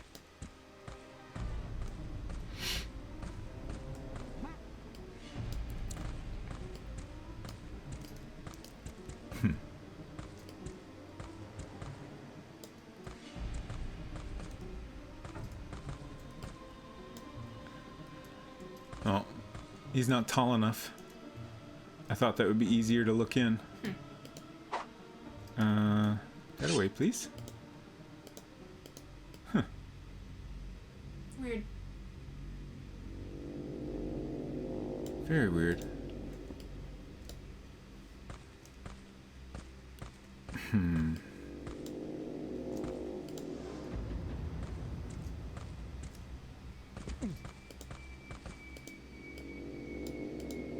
I know there's something here.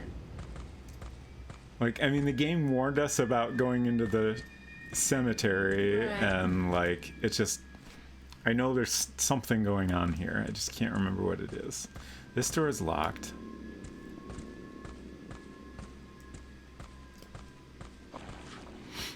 Oh! Okay. We found another one. Geez, your health is really low. Oh, thank you for pointing that out. What's the green meter? That's experience. Okay. So when that fills up, we will gain another level. Gotcha. Which apparently we don't get much experience from these mummy guys. Which is a shame, because we're killing so many of them.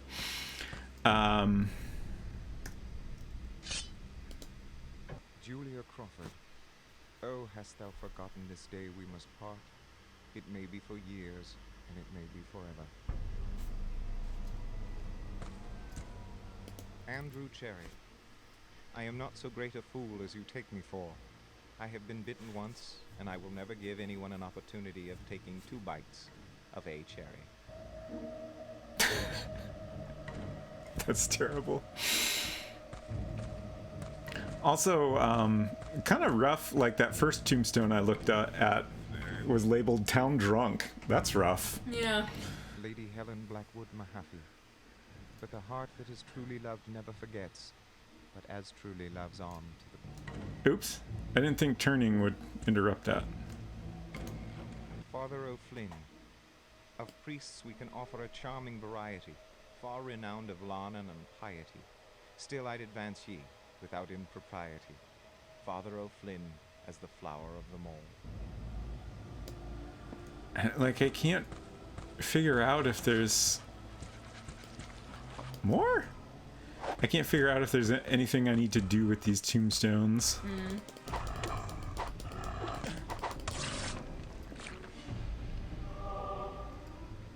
I guess you give me one game where I gotta do something with tombstones, and I assume any other tombstones I come across might be a puzzle. Right.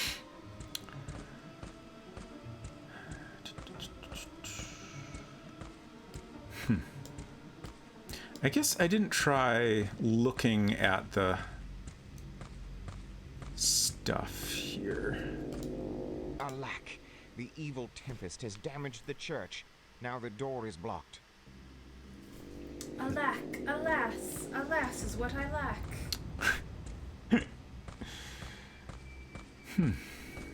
Let's look at our map. Oh, right. There was this island, had a thing that looked like there was something you would hang there. I feel like it's a bell. I don't know if I'm remembering that correctly. But we still haven't come across that.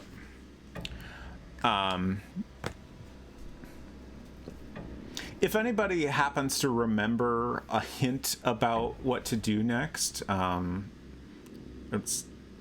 Silver might be the only one in here that's played this. I'm not sure if that's correct. But I wouldn't mind a little hint. I don't want to, like, outright know what we need to do next. Oh! No, wait.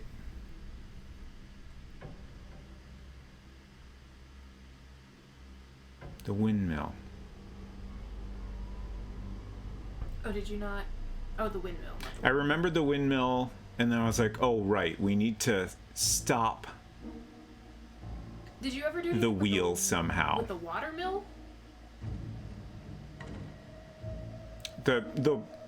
I keep saying windmill. That's Okay. what I meant. There is a windmill. I've Yeah. seen a windmill. But there is also a water Windmill just came out. That was not what I was referring to. I've not played this in over a decade. I got nothing. Yeah, I figured. I just thought I'd check. No worries.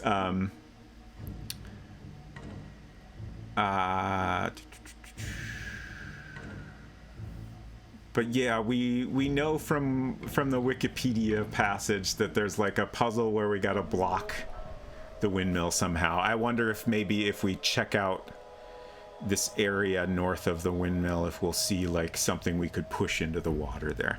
So let's check that out. And then if we can get that grappling hook, we should be able to find something new to explore, I assume.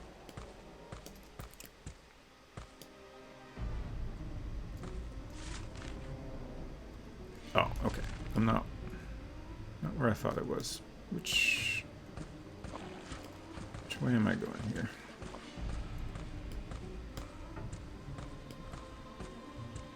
Oh, there's a zombie over there now. Mummy. Are they spreading? Oh yeah, I can eat these.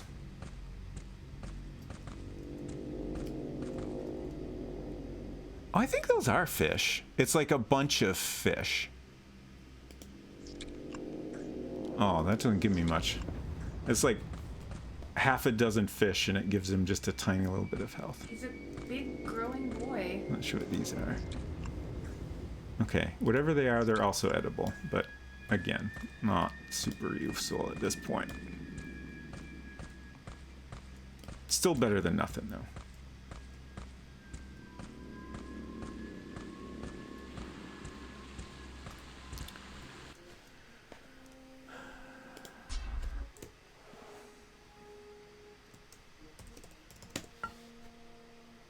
Oh, interesting. I just typed the same name as a previous save and that was going to overwrite it. Okay.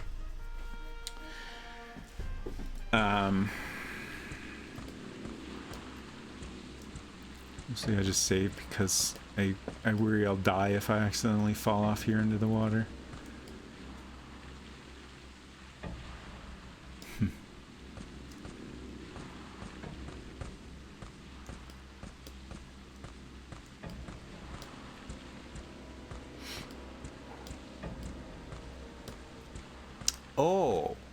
Oh, we have an axe. There's a big old, oh, I turned the camera and I can actually see like a cut in the tree. I can't tell if I'm, like, I kind of think that's just like, I'm not supposed to be able to see that. Anyways, I think we can chop down this tree here.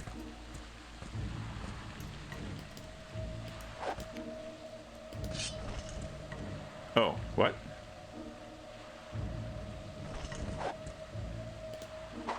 There we go.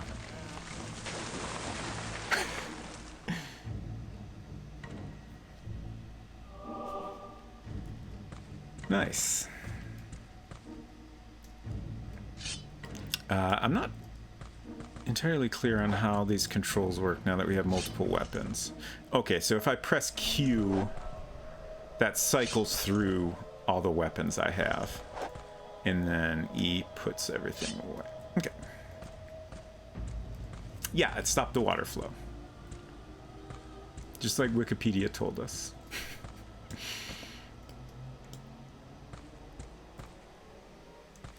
So now we can get this grappling hook.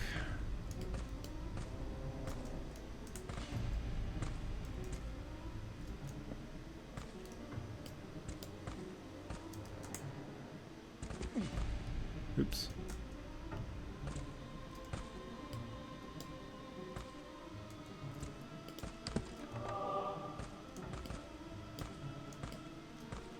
Looks like, oh, rope and hook. When you're near a climbable place, a rope and hook icon will appear in the lower right corner. An arrow behind this icon indicates up, down. Selecting the rope and hook from the bottom bar, select the rope and hook from the bottom bar and use it on the place you want to climb. Okay. And as I was reading that, I was like, oh, climbing down from a place is interesting. And then I thought of that, like, castle bit. I can't think of the right term for what that was. There's like a round section of like a stone thing that we were at the top of, and I wonder if that might be a thing we could climb down from.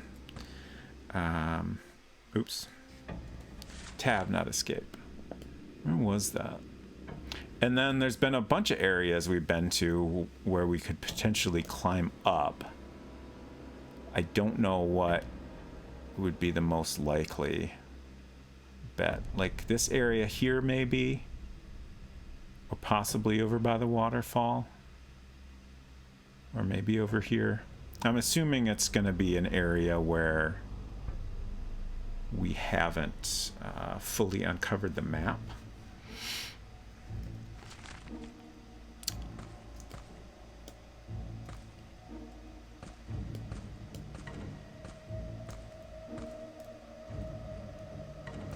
I should save. Throw this grapple hook through the wizard's broken window.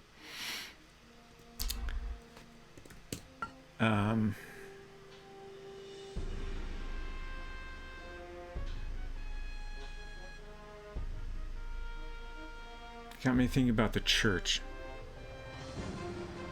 The broken window at the church. But I don't... Doesn't seem like that would work.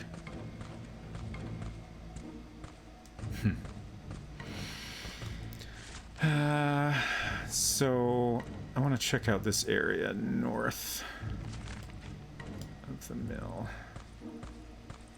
I should really just be in the habit of running around with my axe out. What is this? This seems unfamiliar. Oh, is this... Seems like surely we've been here. What is this sound? There's something we killed over here, so we've been near this. Farmer Sims, even you? Oh. I vow to you with every fiber of my being that you shall work your fields once again. Hello, Anginator. Oh goodness, someone is playing King's Quest VIII. Happy time zones. Hope everyone's well today. I am doing very good, thank you. And I am enjoying King's Quest VIII very much. I've not played it in a long time. Oh, this is where the pig is. Okay. Now I remember this area. I just didn't remember that cart being here. I guess this sound effect is the chicken? But I hope you are doing well too.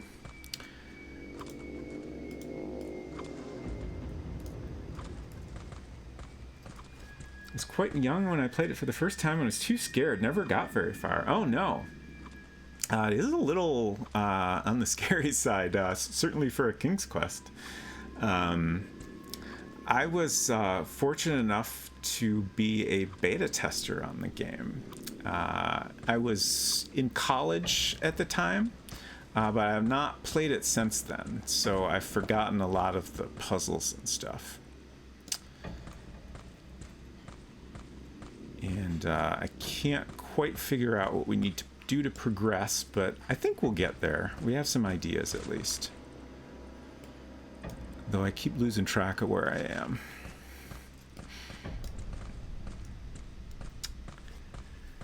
Well, the King's Quest collection on Steam last week, and it made me want to watch play them. Nice. I've been going through the whole series in order on stream, so I've played them all very recently, except for this one, and after we do this one, I think I'll play the more recent game by the Odd Gentleman. Probably do the PlayStation version of that. That one I have never played.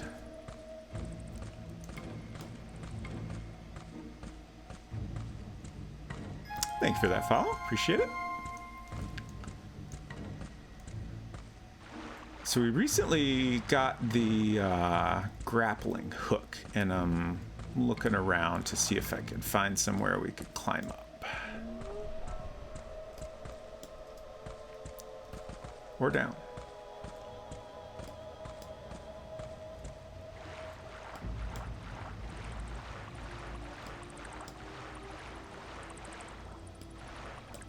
Oh, there's this structure. I wonder. Oh, here we go. Nice. There are places where you can use your rope. Select the rope and then click on the wall. Once in climbing position, use the forward-backward keys to climb up down. So I just...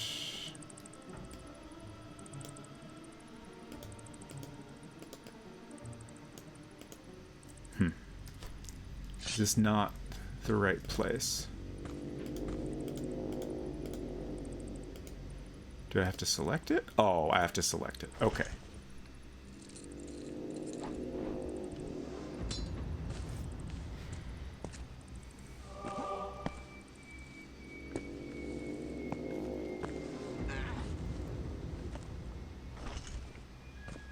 Like, as we encounter little puzzles like this, I'm remembering now that, like,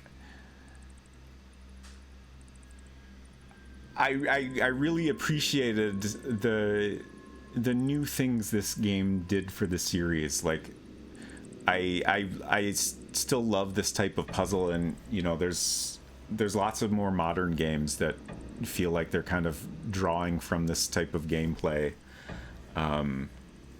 We have a more action-oriented 3D game, but you know, you mix in some interesting like puzzles in the environment and stuff, and I really enjoy that a lot.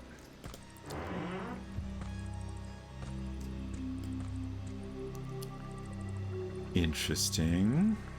Also, I'm glad there was not a monster in here, because once again, I was not thinking about that until I opened the door. Let's go ahead and save.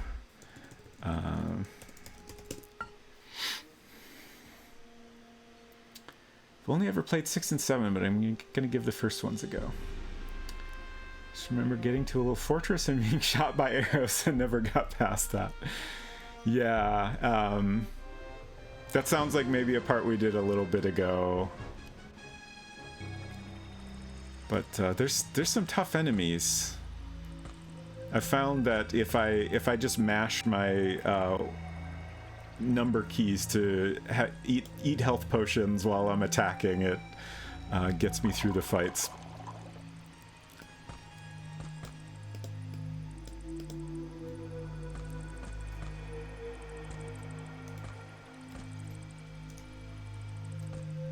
This must be the wizard's book of magical formula.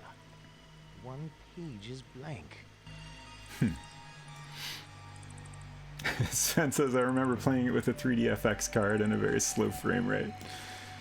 This is probably like, we had a Windows computer that was definitely not like any special graphics card, I don't think.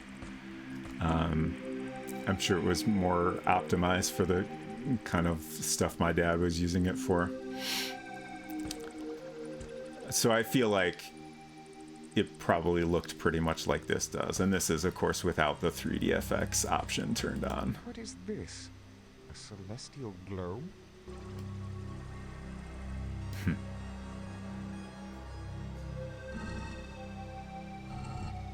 What is this? A celestial globe?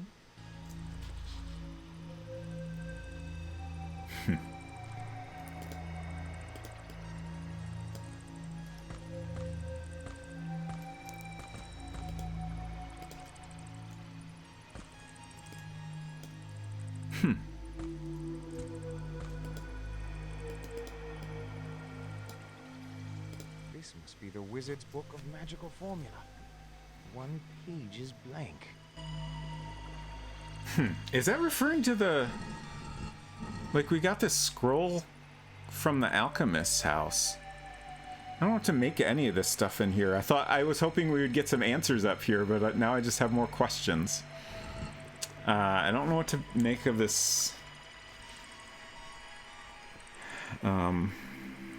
book missing page. And then the celestial globe. Both seem like they've got to be important somehow. 8 years old, yeah. That sounds sounds like this would be kind of scary. I think it's rated 13 plus, so.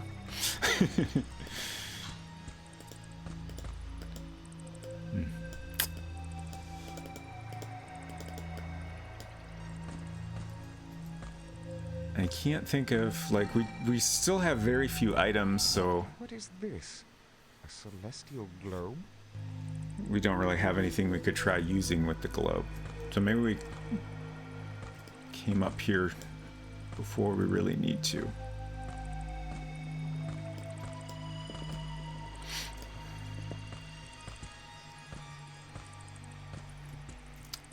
So... Oh, geez. That was close. Okay. So that's how we get down. Probably would have been a fatal fall if I walked just a little bit further.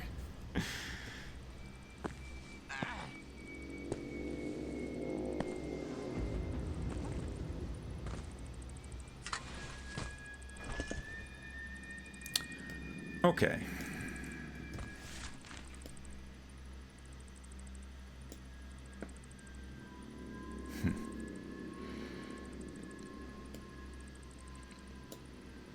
So now I'm feeling like probably one of these corners is got to be something of interest. Oops.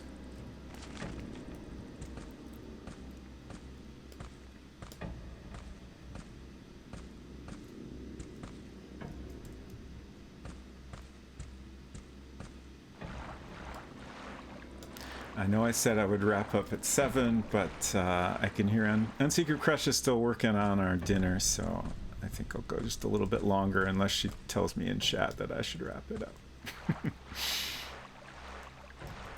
up. Sven said that was a nice animation, like the climbing down, I assume. Yeah, the climbing, I kind of completely forgot about that, but it's a neat feature.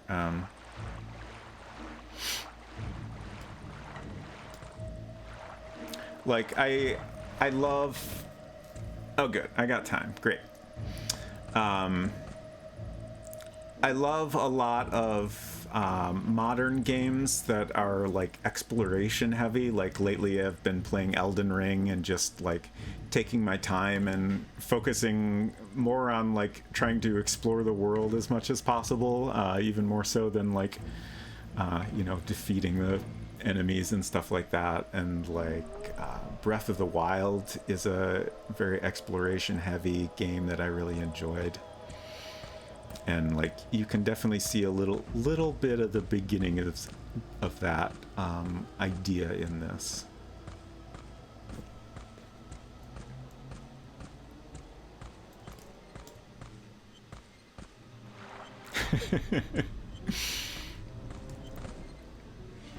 we gotta make some progress on getting to the dimension of death, Sulfur.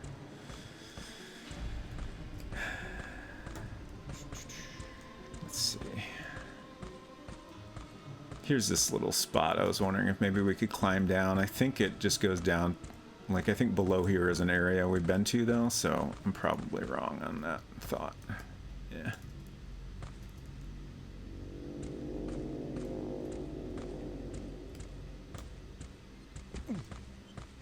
Oh, was it? There was an area over here that was just a path that led off to nowhere. That's a possible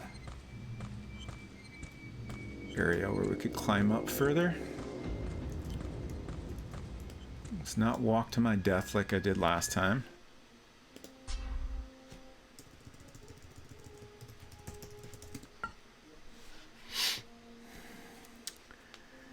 Is a game potentially coming up for Game of the Month on the OK Games podcast that may be very up your alley? I won't say any more due to spoilers. Podcast spoilers. That's interesting. I can't wait to find out. And Sven says, yes, it makes me a bit sad to see what this game could have been with a little more time and budget and more Roberta. For sure.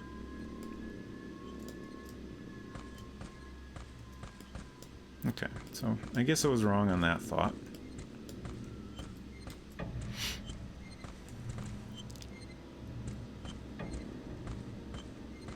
I'm still slowly making my way up towards this top corner by the waterfall here. I figure any area where there's unexplored map is a good place to check out.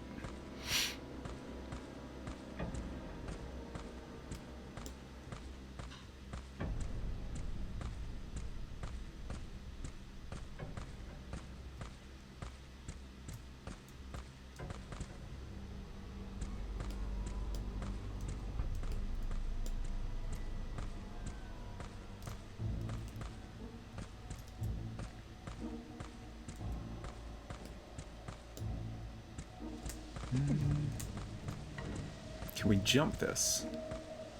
I could just go around, but more fun to jump it, right? Yeah, there we go.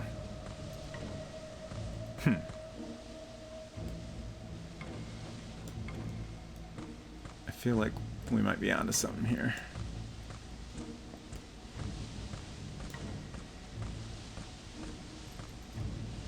Come on, give me that icon. Am I wrong? Oh, there we go. Nice. Okay.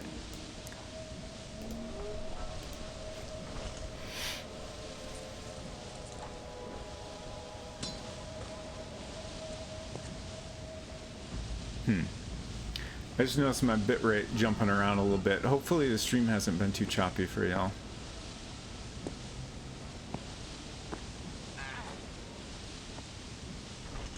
Oh, interesting. Can we, like, block up the drop in a few frames? It seems like it might have stabilized now, but I'll keep an eye on it. If it is at all within my power, I shall liberate you from this vile condition, good man. Okay. It seems the mason had been replacing missing bricks before the tempest struck.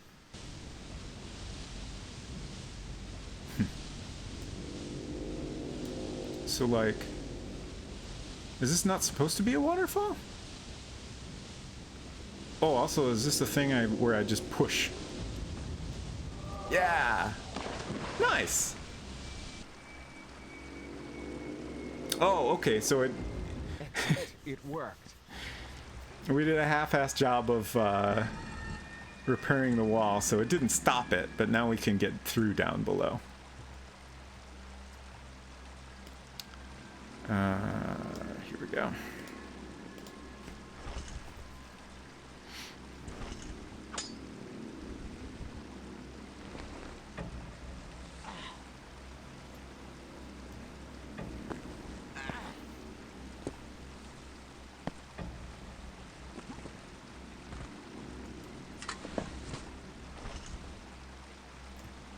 So we can go behind the waterfall.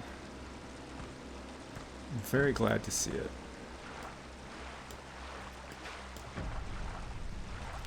Let's save.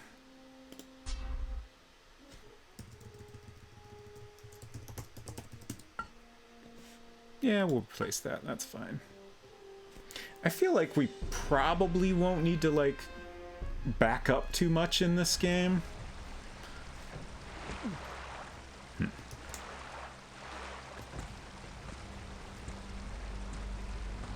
Like, I assume we're not gonna have a situation where we, like, did something wrong, so we have to restore to an earlier save.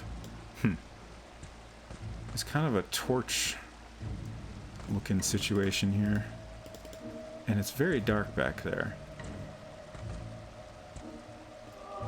Oh! You're about to load a new region. Are you sure you want to do that? I mean, not entirely. But I guess I'm gonna, right?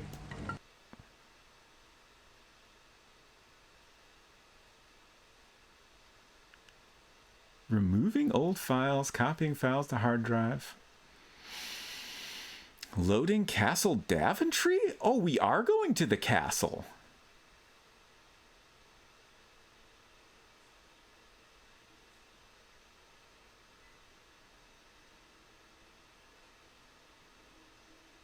Uh-oh.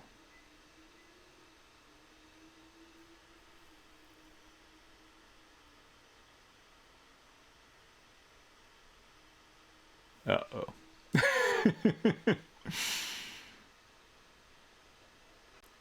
It concerns me that nothing is happening here.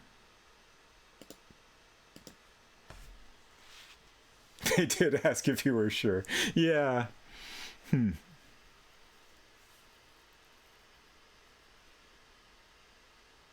Nothing to see in Daventry. This might be this might be a good stopping point, and then off stream I can figure out why this is happening and hopefully fix it. So, shoot. I was a little bit worried that we might come across unexpected issues like this. Like, there are a few specific things noted on some sites that, you know, help you get the game running on newer systems. I feel like this was not one of them. Most of them seemed about, like, very specific things rather than, like, loading an entire area. I'm trying to think of... Yeah. I can't help but want to try to, you know, see if I can get it loaded, but I should just worry about that off stream. Yeah, I do actually have a fan patch installed that, as far as I can tell, fixes most of the bugs. So I kind of thought we would be trouble-free, or at least hoped. It's possible that this is just some, like, little quirk, like maybe if I reload the game and try again it would be fine. It's possible, like, I believe the way I installed the game, I basically made an image of my original disc and then installed it from that. Like, maybe if I had that disc image mounted and, like, the game could, you know, basically see that the disc is inserted, that maybe this would not be happening. But since I was close to wrapping up anyways, I'll figure that out off stream. I am reasonably confident I'll be able to get it sorted out. So we'll just have to wait and see. But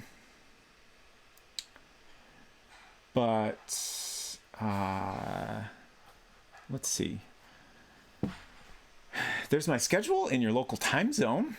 Unless something unexpected happens and I'm not able to solve this issue, we will continue this next week. And I guess we're going to explore Castle Daventry. I was hoping we'd get to see a little bit of that, but we'll just have to wait in suspense.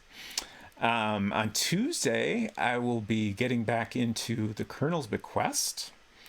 I've been on my second playthrough of that, and we made a lot of progress, and I'm excited to see what's next. I feel like we're getting very close to unraveling some of the big mysteries that I missed in my first playthrough.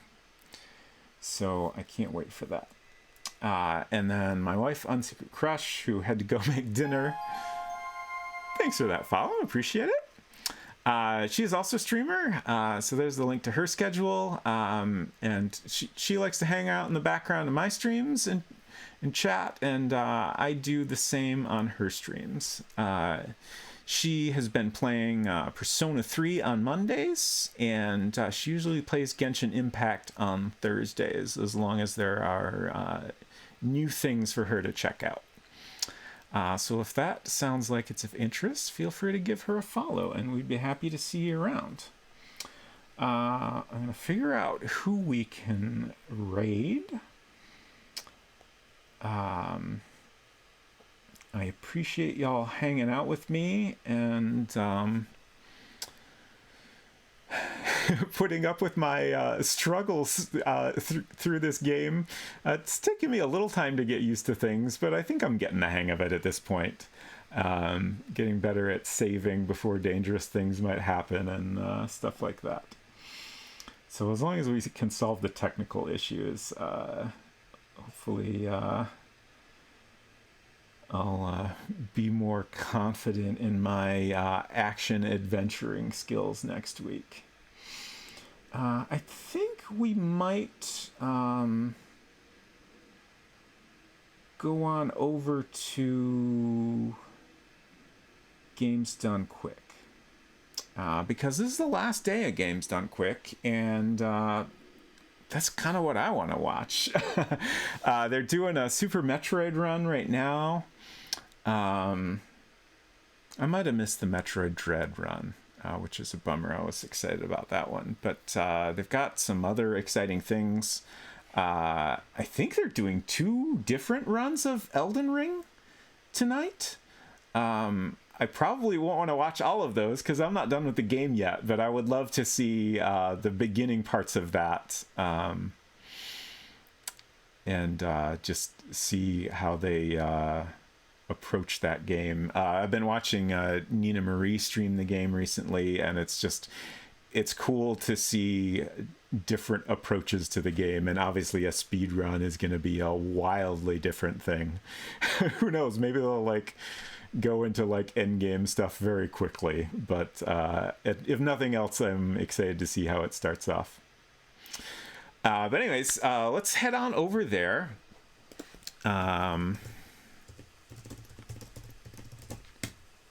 Hopefully I got that right. Nope, I did the slash in the wrong direction. There we go. And if you're not familiar with Games Done Quick, a bunch of very talented speedrunners do speedruns of a huge variety of different games. This year they were finally able to go back to a partially in-person event, which is cool. It definitely adds a lot to the atmosphere to have a crowd there cheering the runners along and all that. And they've been following, it seems like, pretty good safety practices to keep everybody safe. And of course, most importantly, it's a charity event. This event is supporting Médecins Sans Frontières, Doctors Without Borders, who basically give medical care around the world to people that are in need of it. So I hope y'all will come along with us over there. If you don't, I hope you have a nice weekend, and I hope we'll see you around sometime. So thanks again for being with us today, and take care, y'all. Bye.